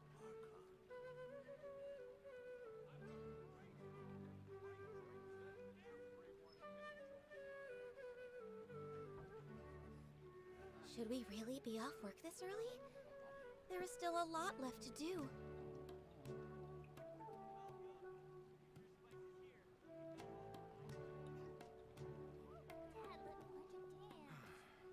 Life is so dull. Okay. So we have to go to the academia and find the whereabouts of Mr. Alhaitham.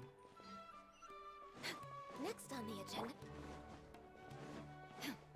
Oh, the battle is off. Now we're having a more peaceful Sumeru with the people finally recognizing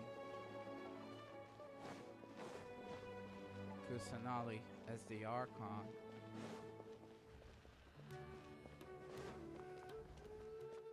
Let's go.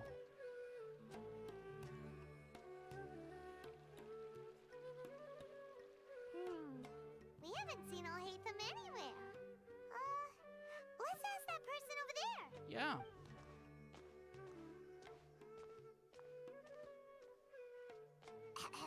Hey there, have you seen Alhaitham around? Yeah, have you seen a guy who is very grumpy?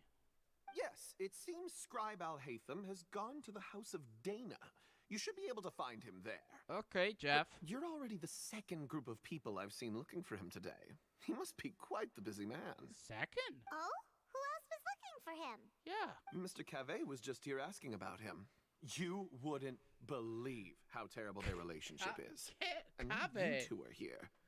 Oh, so Cave is Don't tell here. me everyone's here looking for gossip about the sages. No. No way. We're strictly here on business. Yeah, we're strictly here on Ah, this. I see.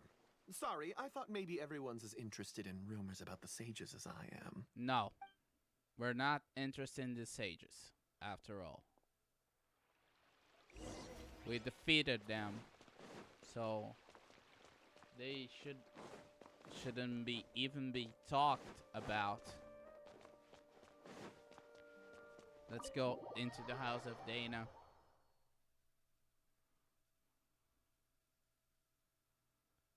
And see more. Oh. Let's look for Alhaitham.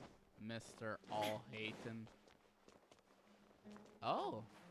There's a blonde guy. Is it Cave? Alhaitham should be around here somewhere, right? Yep. There's Cave. Oh,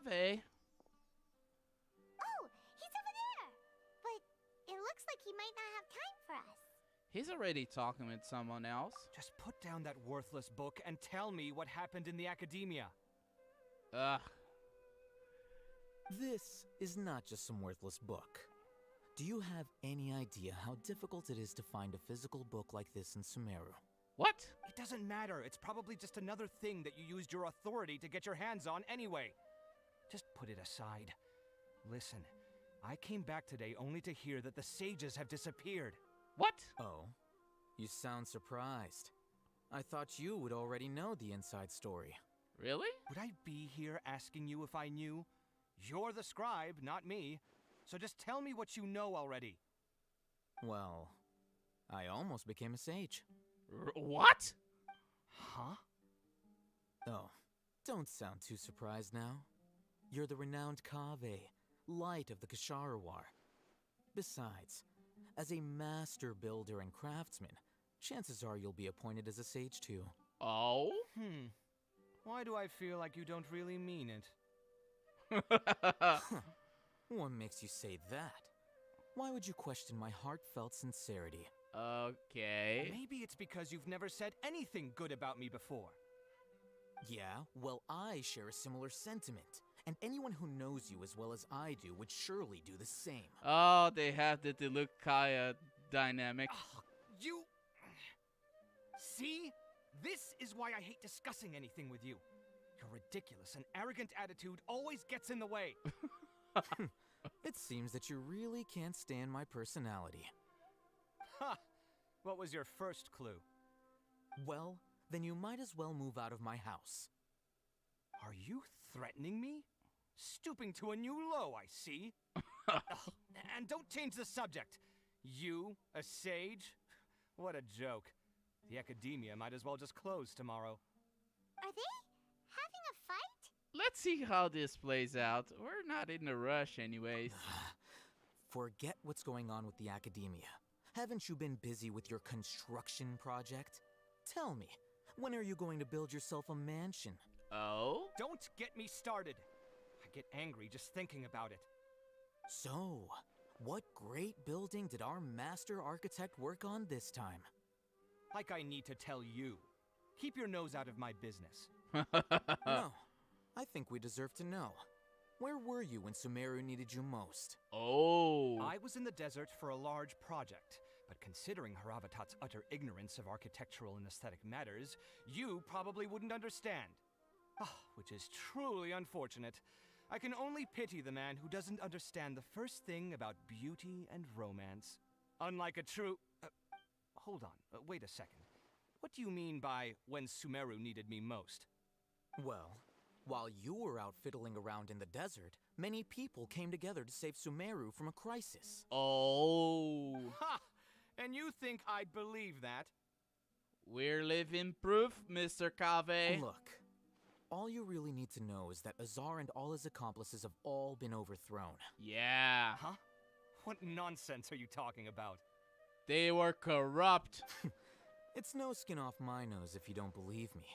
It's not like my Darshan was the one trying to apply for funding from the Grand Sage. Yours, though, on the other hand... You know what? I'll ask around. I'm sure someone knows what's going on here. You're dead if I find out you're lying to me. Oh, Kave. Silly goose.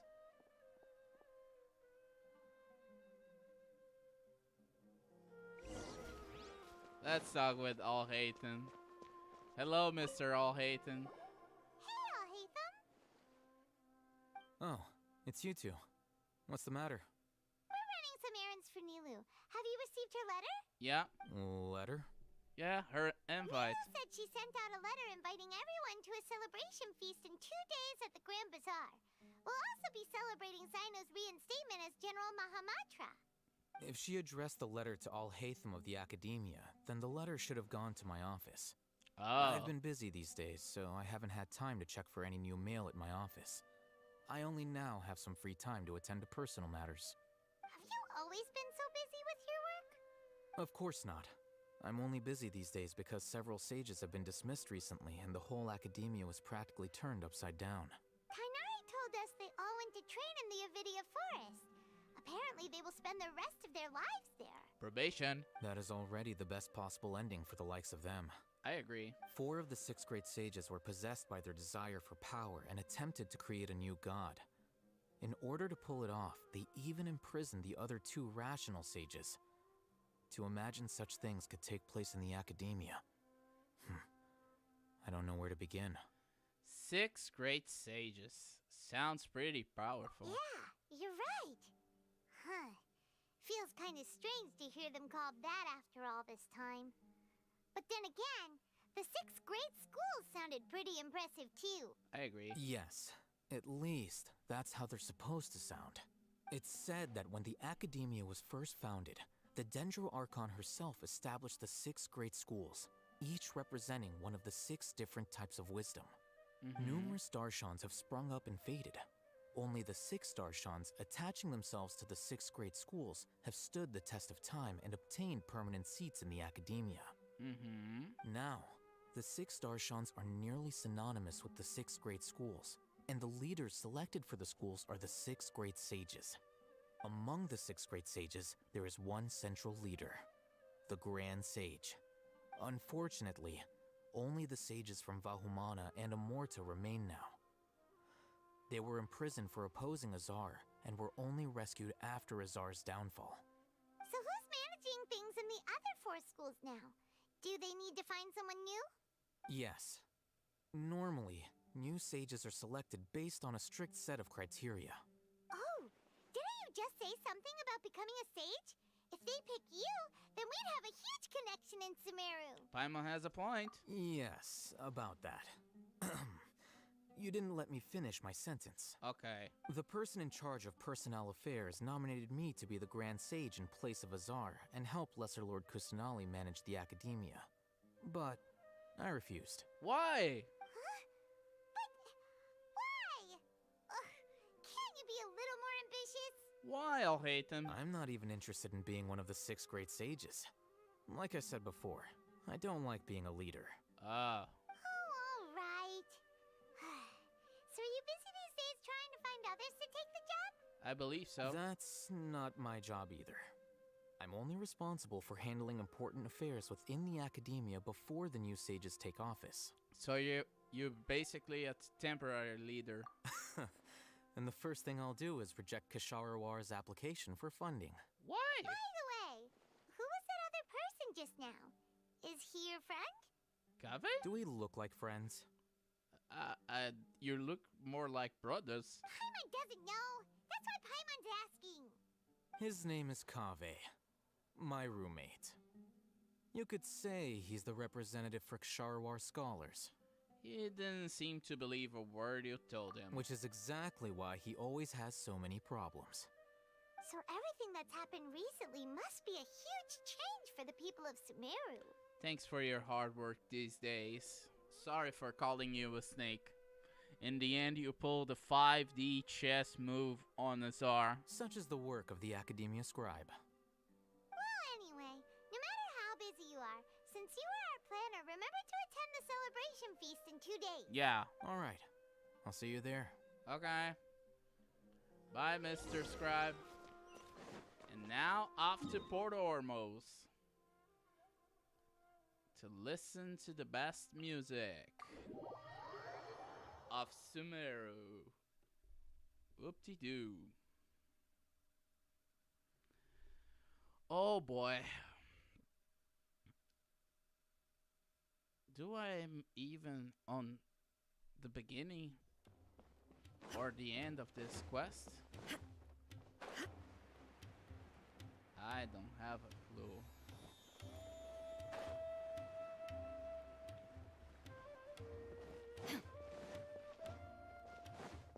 Fontaine. Why there's a boat here?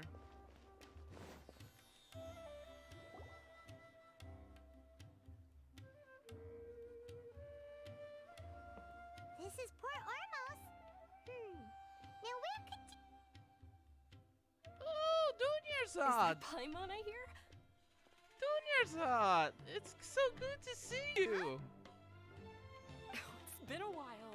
How are you doing? Hi, Dooney! It's been a while indeed. Oh my god! It's been so long since we've seen you! We're good. How about you? I'm doing well. I can go as far as saying I have never been happier in my entire life.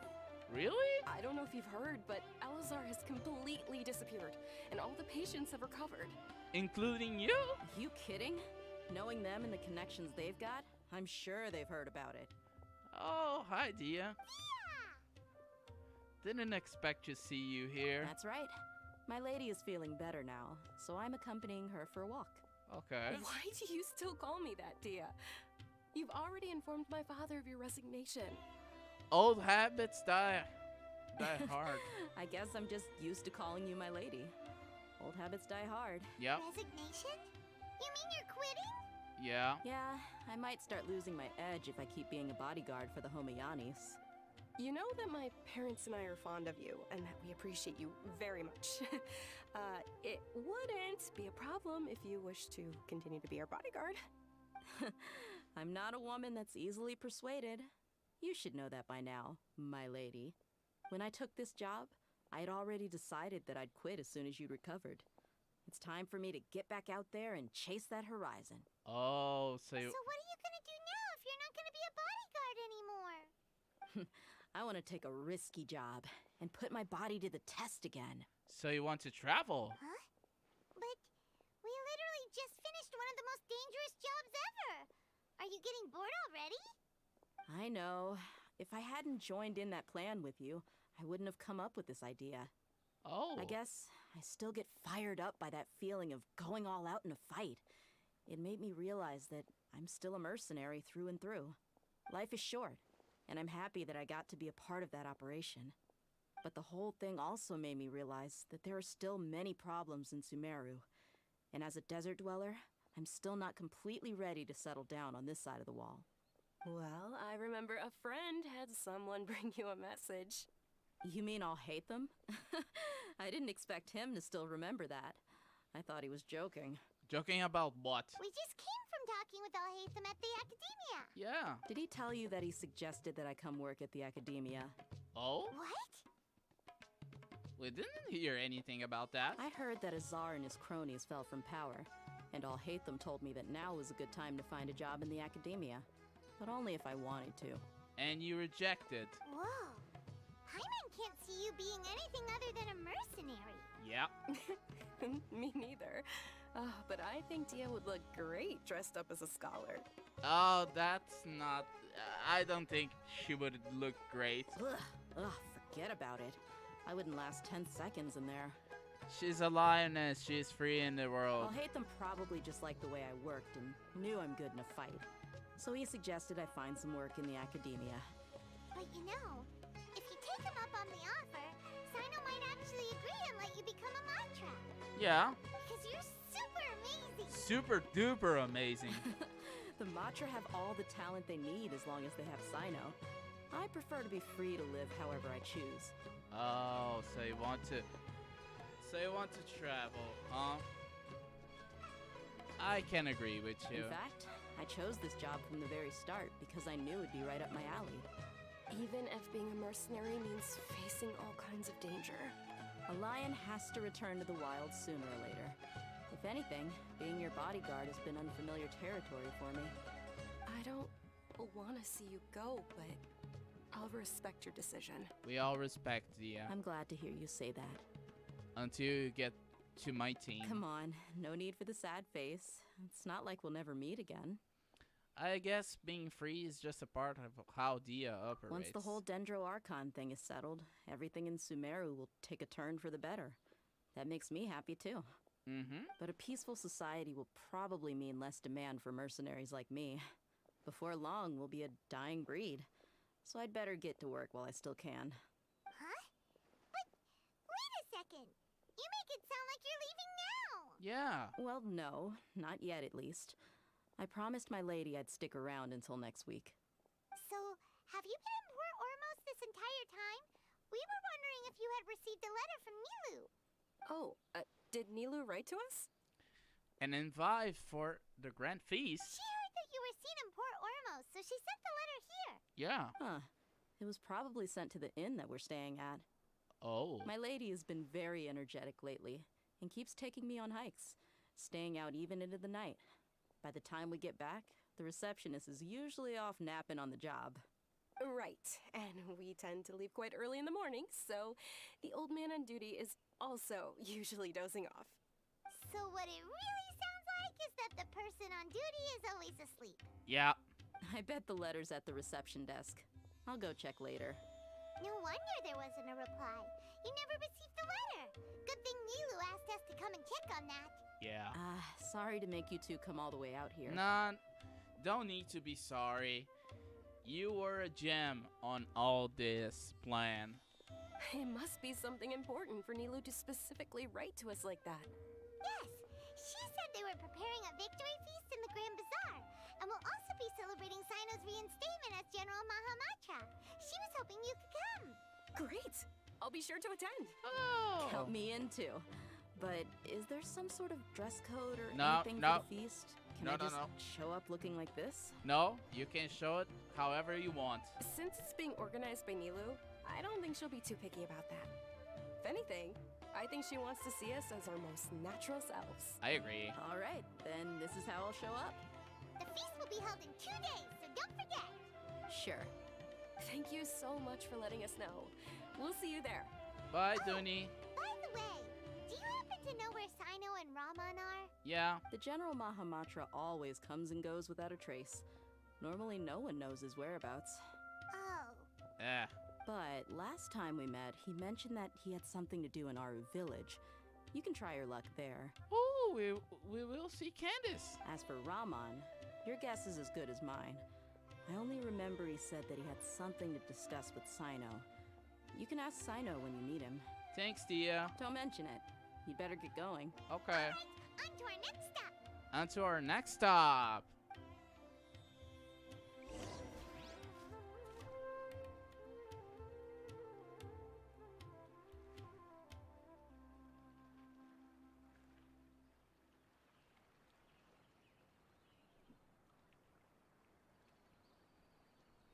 Let's go to Aru Village to see more. We will see Candace. We will see, I don't know, Isak?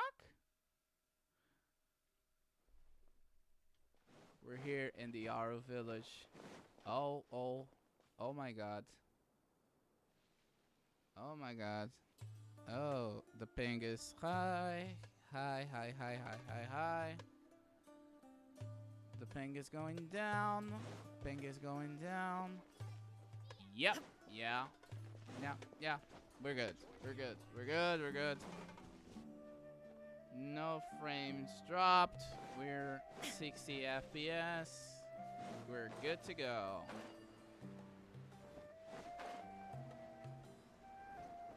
Let's stop with Sino and Ramen. What's up, homie? It's been a while since we last visited Aru Village. Yeah, where's Candace? Ah, there's Sino. Yeah. What's up, Sino? It's been a while. What brings you here? We recovered well, and Tanari agreed to let us leave, so now we're out and about again. Yeah. It seems Gandarvaville's medical treatment is still as good as ever. Uh-huh. And Tanari is recovering well, too. Yeah, he's a lummox, but he's okay. That's good to hear. Thank you for taking us to him. Yeah, you're the one who brought us to him when we lost consciousness, right? Thanks for that. You're welcome. Tainari has excellent medical skills, and Kale is quite attentive. It was the best place for you. I agree. But why are you just standing here like a dead tree? Are you waiting for Ramen? I'm meeting some people. Oh, Ramen. Oh, you mean Candace? I don't think so. I've already talked with Candace and the village chief. They're still at the usual place. You can go there if you'd like to see them. But you know one of the people I'm meeting as well.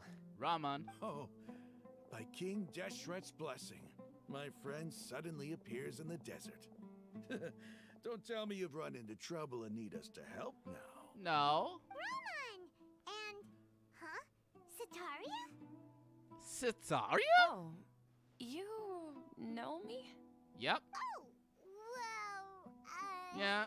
You're pretty famous in the academia. Yeah. Don't worry, these are our friends. No need to be so guarded. I see. How have you been doing lately, Sitaria? I'm doing well. And Ramen? Many good things have happened recently. Oh? Same here. Really, I feel that my whole life has started to shine after suddenly finding a new direction. Oh, that's good to hear. Oh, tell us everything. Yeah. Yeah, you go ahead. Alright, well, I suppose I should start by saying...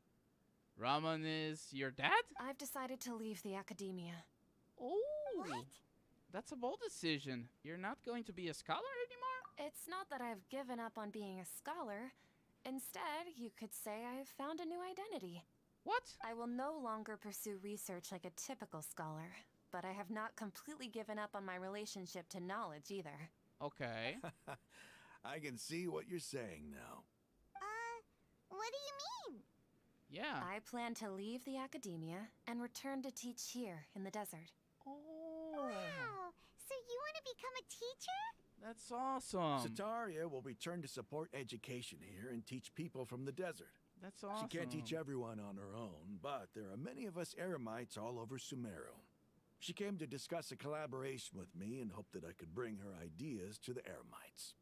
Yes, it's my hope that the Eremites can help me select a group of smart people with the best aptitude for teaching. I'll teach them, and after they've finished learning from me, they can go educate more people. Aww. That is the true meaning of education and the spreading of knowledge. The people of King Deshret suffer from sandstorms, exile, and ignorance. Miss Itaria is more than welcome to come teach here. Her arrival is like a star shining in the desert night. The stars have always guided caravans, thieves, soldiers, and travelers who get lost in the night. They lead those in the dark out of trouble and back to safety. Oh, please. Where's all of this coming from? I'm starting to feel a little embarrassed. Don't need to be embarrassed, Setaria. He's right. You deserve these compliments. Mercenaries are accustomed to danger and don't fear death, which is why we recognize extraordinary actions that common people would easily overlook. Setaria's idea will bring much good to many people. Yeah. At first, I feared it was destined to fail. Everyone knows that the Academia doesn't allow scholars to teach in the desert without permission. As you know, all knowledge is under their surveillance and control, and very few desert dwellers are as lucky as me. But what I heard at that time has been haunting my heart, as if there were lightning bolts constantly bombarding my soul. What did you heard? Setaria, you tread a treacherous path, and the longer you ignore it, the tighter the Academia's grasp on you will become. Oh. Setaria, why haven't you gone home? Never forget that the desert that belongs to you lies elsewhere. Miss. These words sparked something in me, and I knew that I had to bring something back to my people after going home. Oh. I gathered up the courage to approach the Grand Sage, only to find that he was no longer at the Academia. Lord Sino told me that Azar didn't belong there anymore. Azar has received much needed punishment. Though, if you ask me, it may have been too light. You probably have already heard. Yeah, we heard. It was too light, I agree. Lord Sino helped me obtain permission to leave the Academia for the desert, and accompanied me here to discuss collaboration with members of the Eremites. My plan was able to go smoothly thanks to him and Rahman.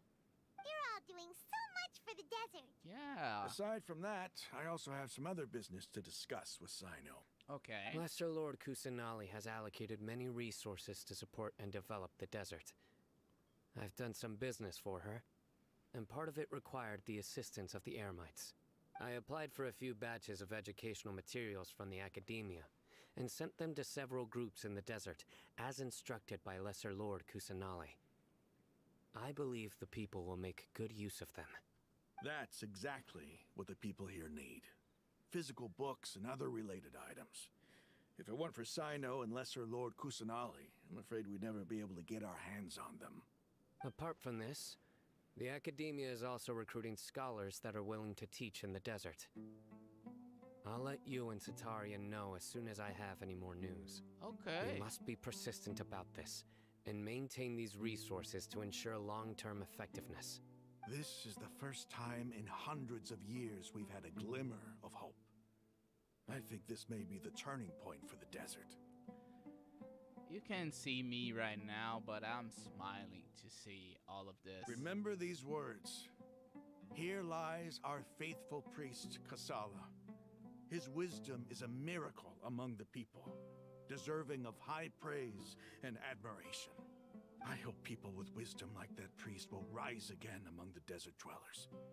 Then we'll once again see the wisdom and glory that once shook the world. Enough about us. Are you here to discuss some business too? No, not at all. Yeah. We're actually here on behalf of Milu. Yeah, we're just here to invite you guys for the Grand Feast. Milu wanted to write to everyone, but she wasn't sure where the letters should be sent, so she asked us to come find everyone personally. Yeah. A celebration feast will be held in 2 days at the Grand Bazaar. She hopes that all of you will be able to attend. At the feast, we'll also be celebrating Sino's reinstatement as General Mahamatra. Although, judging from your appearance, it seems you've already been reinstated. Paimon thought you would only start working for the Academia after the feast. I don't think so. Celebration? Feast? So you didn't really know? It's the first I've heard of it. Tainari was right. He really didn't know. Yep. This feast is for you, Sino. Sounds to me like you'll have to be there. You have to be, buddy. It's rare to see that kind of expression from Lord Sino. You must not like feasts very much. No, not really. but I'll go. And you two are invited as well. Well, I still have a lot to handle here. Besides, I need to look after Miss Sataria in the desert, so I'll have to pass. I'm afraid I won't be able to join you. Although, if you'd be so kind, please give a message to Miss Nilu for me. Oh? The message is, I'm sorry for how I treated you before, but now I understand the beauty of your dance. It's like a light shining in the sky. You and the art you symbolize are not only beautiful, but also lively and powerful. So much so that it was prohibited. Okay. Please keep dancing, and someday I'll be able to appreciate your art in person. Okay, we've got all that down. We'll be sure to give the message to Nilu. Our job here is complete as well. Oh, Sino, remember, party's in 2 days. Make sure you're there. Yeah. Got it.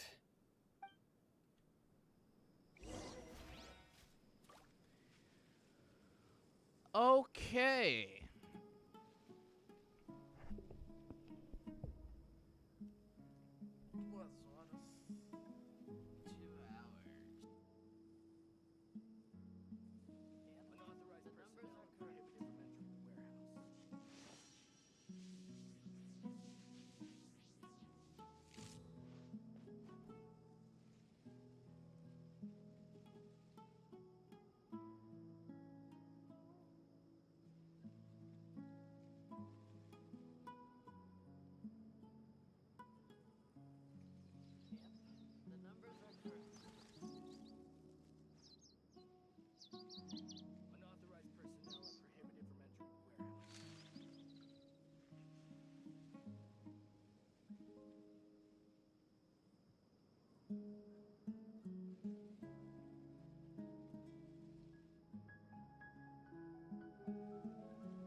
Inactivity serves no purpose whatsoever.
The world remains constant over the centuries, but human life is like the dew at dawn, or a bubble rising through water.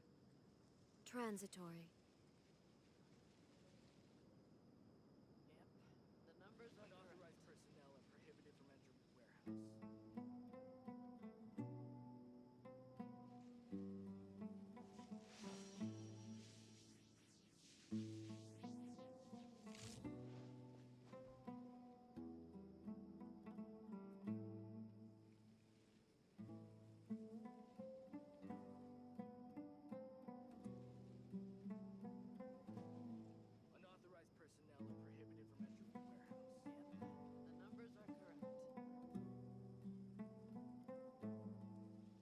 All the world holds dear is but a backdrop of constant motion.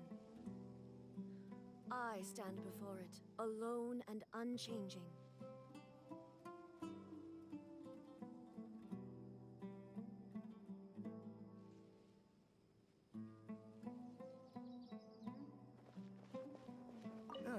our preparation has been going smoothly these days. Yes, even if you can't.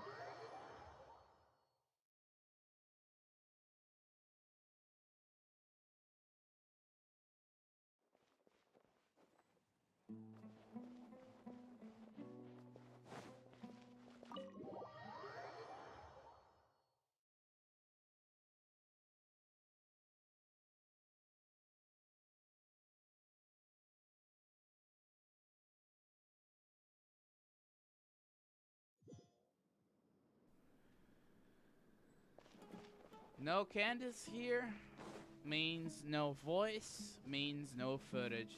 So, meh.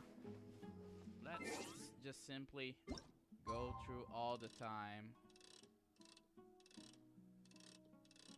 I believe. Let's see. 2 days later. Okay. We have to go to here. And do our favorite mechanic of the game. Yippee! Yip-de-doo!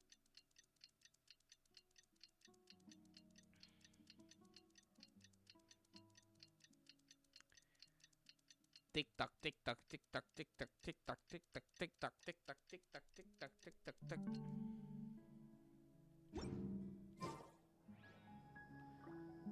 Let's go again.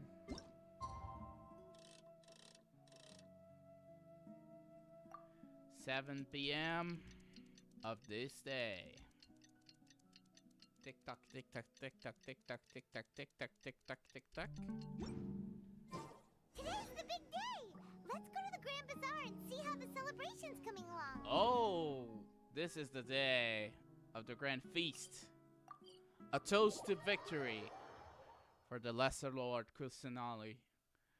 We won against the sages. We overthrown them. And now we will have our deserved party.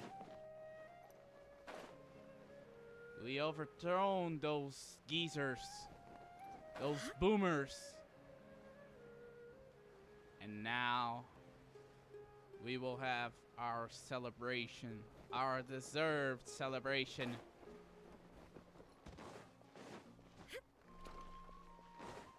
And Nilu, we're here.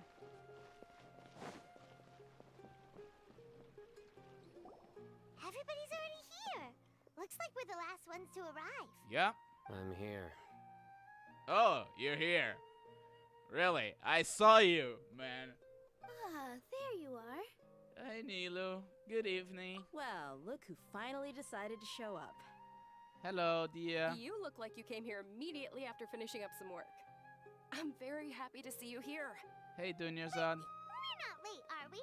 It's just that everyone else arrived ahead of time. Yep. I propose that the last one who arrived be put in charge of today's speeches. Oh, no. Nah, there won't be any speeches today. Really? Oh, really? Well, even better. Come join us over here. Let's share some great food and drinks, and chat about all sorts of fun things. Everything looks quite good. Yeah. It looks quite delicious. Wow! Paimon can't wait! Traveler, just look at all the delicious food here. Ah, typical Paimon.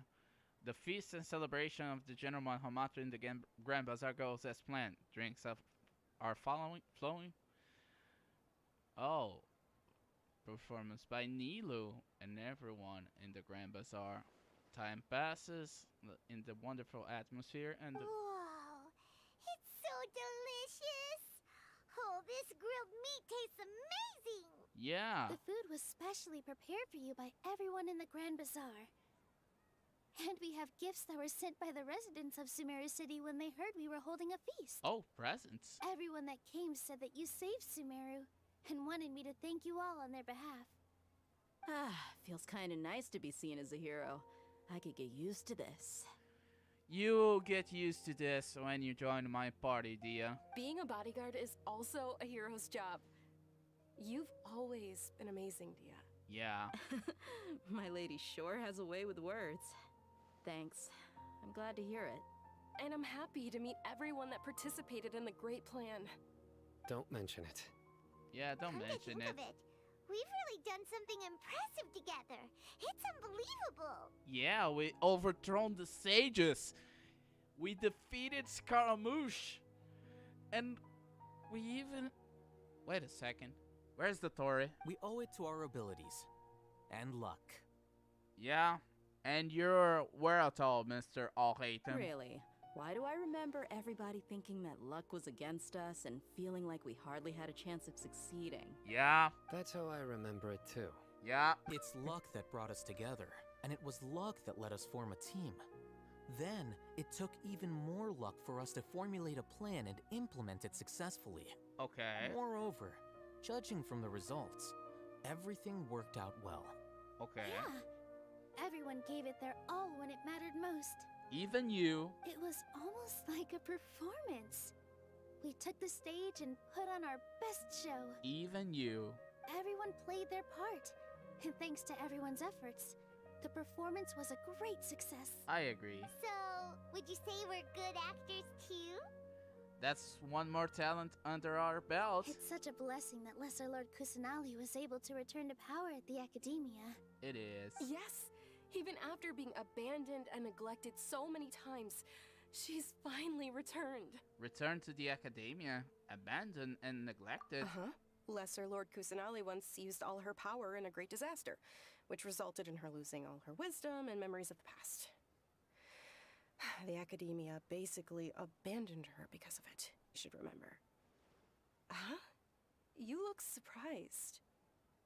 I didn't say anything wrong, did I? No. No, everything you said is correct. Yeah. That's good. Something wrong? Yeah, what's with that face? You knew all of this already. Don't mind me. My mind was elsewhere. Even if those two giants of the Academia are here, I still have to say it. Those sages really have some nerve.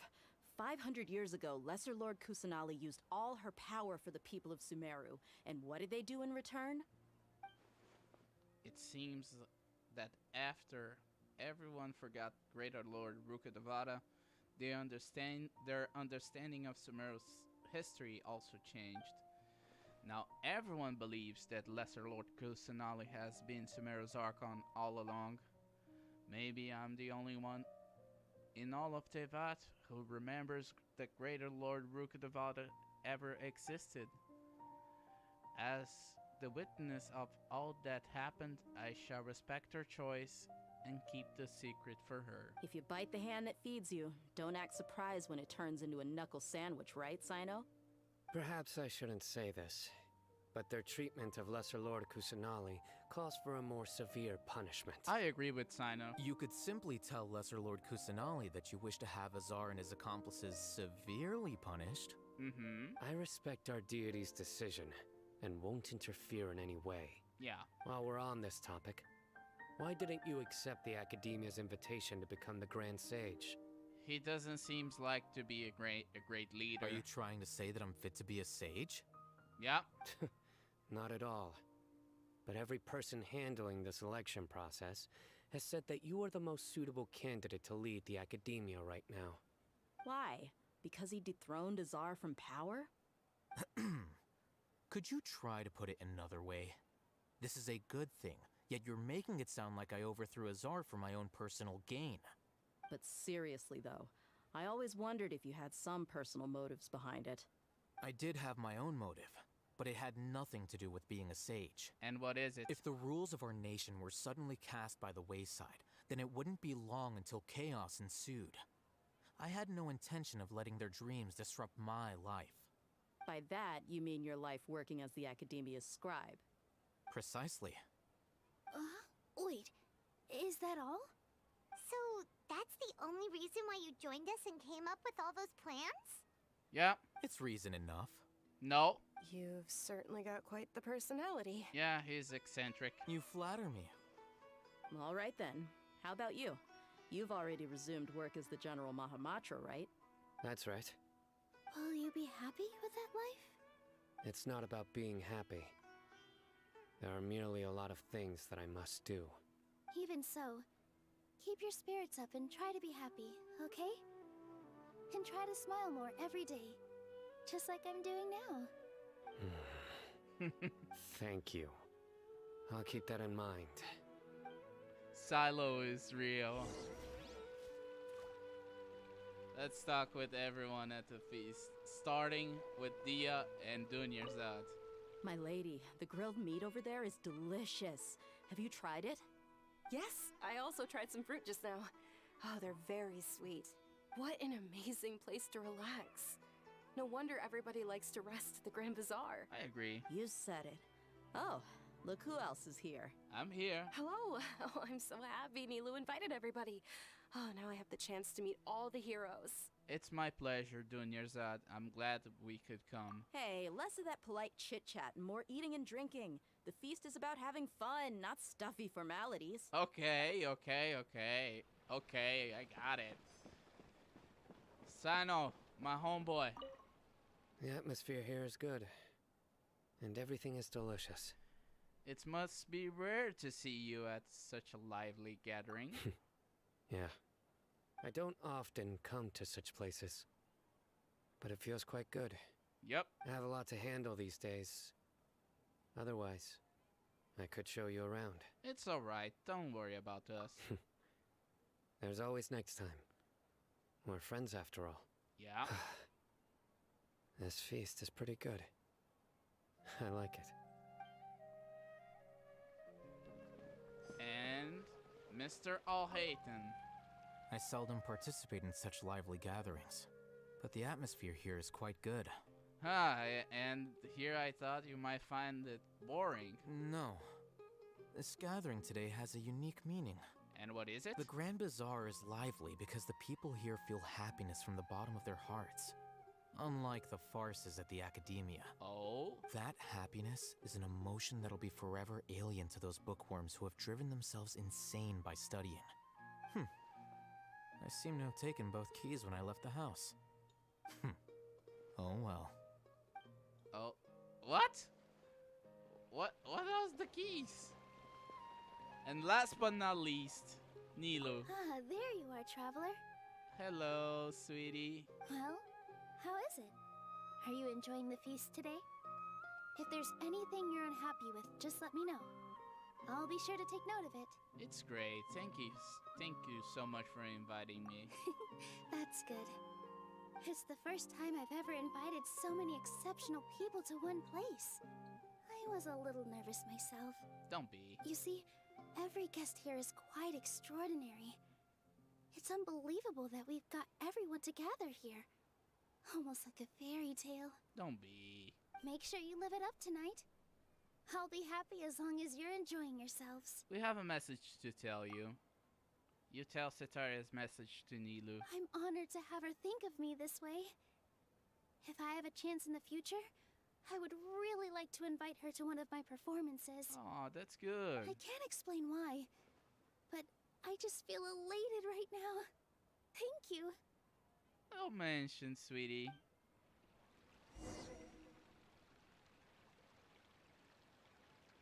Oh?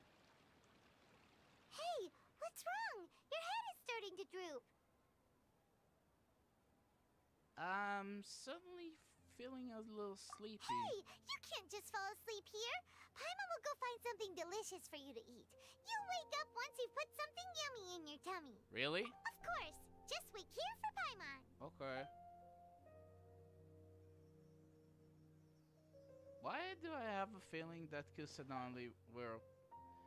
Is it because I didn't sleep well last night that I feel sleepy all of a sudden? Or is it because I'm too full? Huh?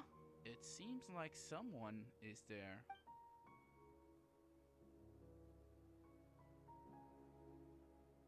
Oh. Everyone stopped in time. It's me, Nahida! Hey! It looks like my consciousness is connected to yours again. You may blame me for being a bit too self-indulgent. I was thinking about talking with you, and the next thing I knew, I had made a connection with you. Don't worry. The connection between us is amazing. It's like flora and the fence it grows upon. Is there anything you need from me? I heard there's an amazing celebration feast today at the Grand Bazaar.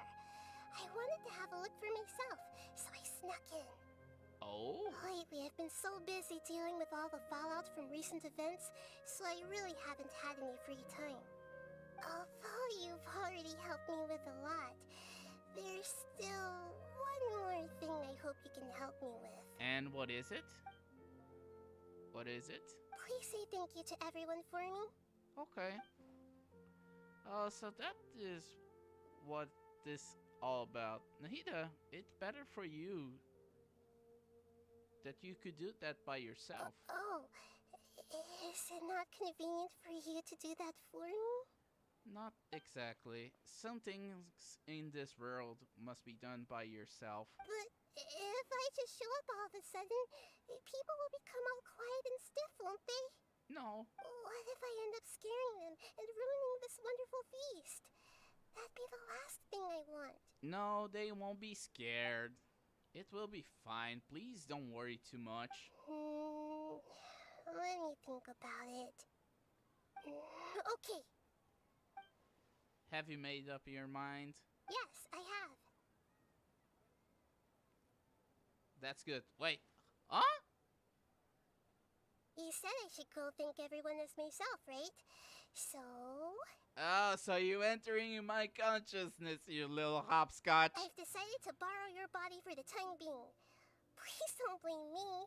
The flora also climbs up to the fence to get closer to the sky. Oh, you little hopscotch. Then at least promise me you won't say anything weird when you're in my body.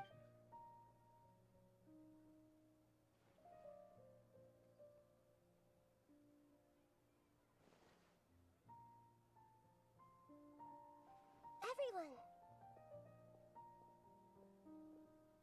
Are you awake now? Paimon was just about to bring you the food. It's not me, Paimon. It's me. Huh? That voice. Nahida? Yep. Hold up. What's going on? It's Kusanali. I didn't expect to have a conversation with the consciousness of Lesser Lord Kusanali in the Grand Bazaar. Interesting. Is this also a part of the feast? No, I'll hate them. No, of course not. Are you Lesser Lord Kusanali? Hello, Nilu. You know who I am? Yeah, she knows. I already know every one of you. Nilu, Alhaitham, Sino, Dia, Paimon, and Dunyarzad. Lesser Lord Kusanali? Yep. Here she is. I took the liberty of occupying the traveler's body so that I could thank all of you in person. Thank you so much for rescuing me, even if that meant placing your own safety in peril and taking the risk of becoming enemies with the academia, the sages, the doctor, the balladeer, and even the entirety of Sumeru. Without you, without any of you, I would have been in a much more difficult situation. Had you not helped me to resolve the crisis, not only I, but Sumeru and even the entirety of Tevat would have suffered great misfortune. People refer to you as the heroes who managed to rescue a god. I'm quite fond of this name. It not only explains your identities, but also bears witness to your relationship with me. Please, allow me to present to you my most sincere gratitude. Lesser Lord Kusanali, you have done so much for Sumeru, and I didn't even have a chance to do anything for you. You don't have to do this. Dunyarzad, the suffering you endured during your illness is also proof of you being with me and praying for me. Thank you. You don't need to be so ceremonious. It's always been my duty to protect you.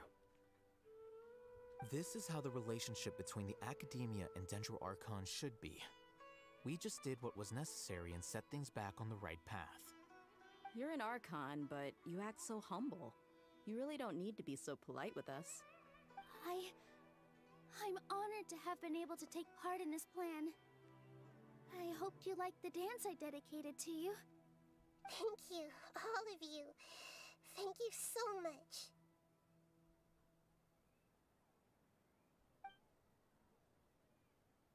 See? Just like I said, everybody's happy to meet you. Yeah. Nahida shows up for a surprise visit and brings the feast to its climax. Sincere joy flows. A warm atmosphere of talking and laughter carries on late into the night. And the feast ends on a perfect note.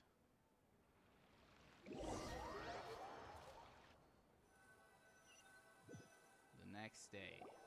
Are you awake? Did you rest well? I think I slept alright. After Nahida left, you ate a lot of food. You've become a glutton.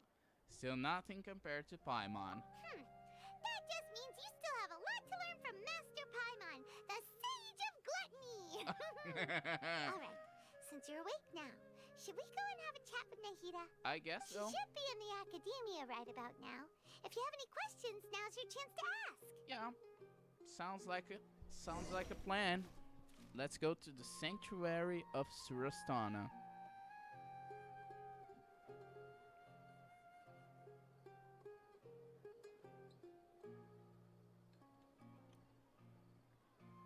Inactivity serves no purpose whatsoever. Okay, Shogun. We have to go to the Sanctuary of Surastana to talk with Nahida. It's so good to not have any restrictions anymore. It's so good to see our little hopscotch free and happy. It's so good. It's so delightful. Hey Nahida. How you doing? Nahida! How you doing? Hello, Traveler and Paimon. How you doing? What a fantastic night. I'm still immersed in all the happiness and joy, like a candle floating on water. So are we, and that's why we're here to talk with you. Yeah. Is there anything you want to know? Yeah. About the Akasha. After recent events, the Akasha can no longer function as it used to. Oh. I've given it some thought, and have decided to shut it down permanently. So you decide to make the pursuit of knowledge a constant. But this is definitely not a bad thing. Even from the beginning, I've been planning to shut it down. Okay. The Akasha's centralized administration of knowledge has always restrained people's curiosity and curtailed the number of paths available to them. I don't think this is good for Sumeru. I agree. Although people may initially feel a little uncomfortable with the loss of the Akasha, they will soon understand that this life is more suitable for them. They will be less slavey. And as for the future of Sumeru, I'm preparing to regain control of the Academia. That's good. The former sages have received their punishment, but the new sages have yet to be selected. I will oversee the process personally. I hope that the new 6 great sages will be more focused on academics. Sumeru needs such leaders more than ever. The other big issue is the people of King Deshret. All the residents of the desert, in fact. They have been mistreated for far too long. I've already taken some measures to address this. It will take some time to rebuild everything, but no matter if it's culture, friendship, or trust, we will rebuild it. And about what happened after I fell asleep that day. You mean, what happened after the doctor put you to sleep? Did he take the gnosis? Not exactly. The top-ranked Fatui Harbingers, up to number 3, possess power comparable to that of gods. I was no match for him in that kind of situation. So you're trying to say that Piero Dottore and the number 3 possess power comparable to the gods? However, in spite of the bad situation, I still managed to make a fair deal with the doctor. Oh? I'm sure you remember the entity that changed your fate, the Heavenly Principles. Yeah, I remember. Susty. In fact, the Heavenly Principles has been quiet since the Conria disaster 500 years ago. I used this point as leverage against the doctor. Okay. I told him that the Heavenly Principles may be awakened if I destroy the Gnosis. Although it's just a bluff, he still fell for it. I assumed that the Heavenly Principles wouldn't just stand by and let such extensive damage to its laws take place. And as for what I exchanged for the Gnosis, the exchange served as both punishment for the doctor as well as a boon of new knowledge that I couldn't refuse as the God of Wisdom. Okay. And what about Scaramouche? He's still in a coma. I've hidden him like how one would hide a feather. Oh? I know you have many misgivings about him, but as someone who had become a god, he has retained a number of very useful features. Okay. Don't worry, I'll keep an eye on him and make sure he doesn't do any evil. So you're going to take care of him? In addition, there are still some mysteries left in him. Some things may be very clear from my perspective, but he is still yet to understand them himself. His future will be determined by fate. And last but not least, about Fontaine, the next stop on my journey. Is that where you're headed next? Fontaine, the nation of justice? Mm-hmm. As far as I know, that nation operates in a judicial system. Okay. Does their Archon personally judge people? No, there's a Chief Justice in Fontaine. Generally speaking, the Hydra Archon, Focalor, won't preside over individual trials. Focalor, you say? However, even then, Focalor will still make herself present at just about every trial. It seems that she just likes to immerse herself in that sort of atmosphere.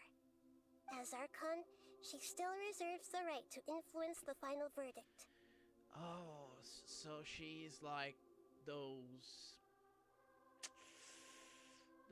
mad kings who see the judgment and preside the final verdict. Anyway, let's just say she's got a very unique personality. Well, Nahida, I've got nothing else to say. Are you sure? Isn't there something else you haven't asked about yet? What? Huh? You mean... My sister? About your sister. What, you know? While you were resting at Gandharvaville, I took some time to perform an Irminsul search for information on your sister. But we both came from beyond the Sea of Stars. There shouldn't be any information on her on Irminsul. Yeah! Isn't Irminsul a repository for all the information and memories of Teyvat? So there shouldn't be anything on him or his sister.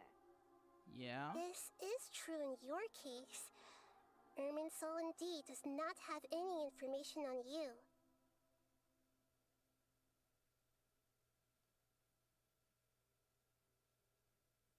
However, there must be something different about your sister. Because, as it turns out, the world has recorded information on her after all. What? There is only one possible explanation. She belongs to this world.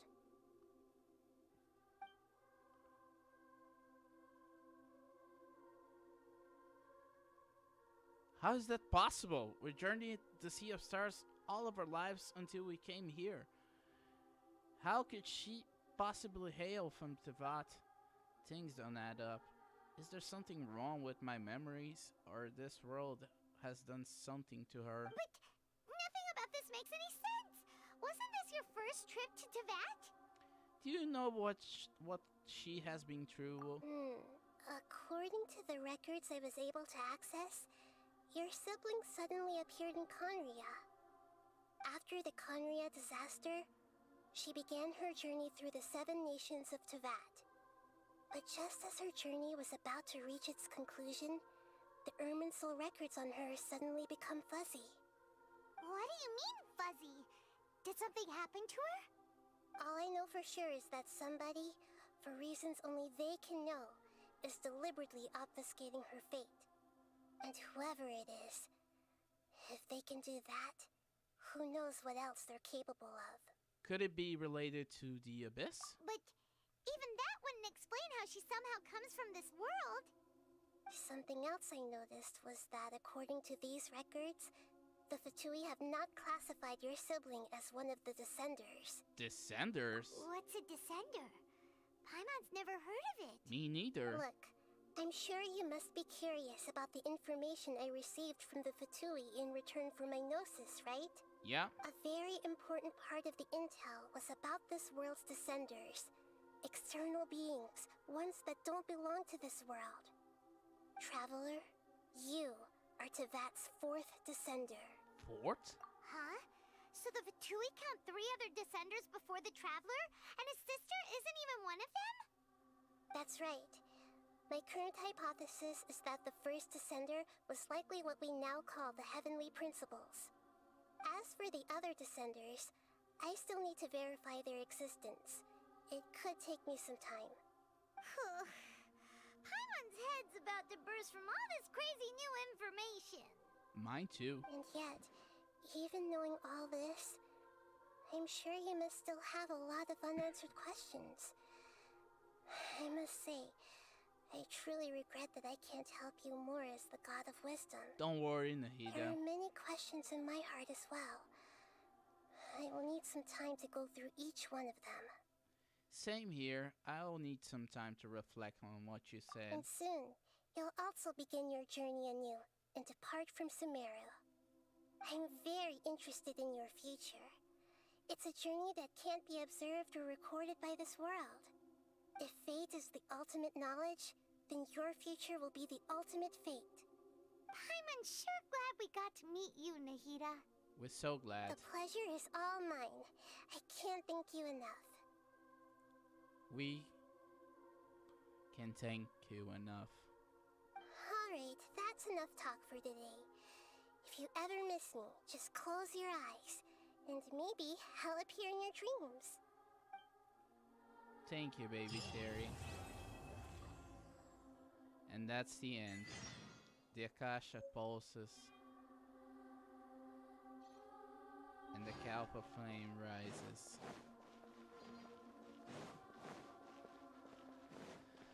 And that's all we have. We're going to be right next to Nahida. Right here on the sanctuary of Surastana. And we're going to wrap up this saga. What a saga, by the way. Thank you so much for everyone who watched. And woo-wee! What a saga. See you guys next time.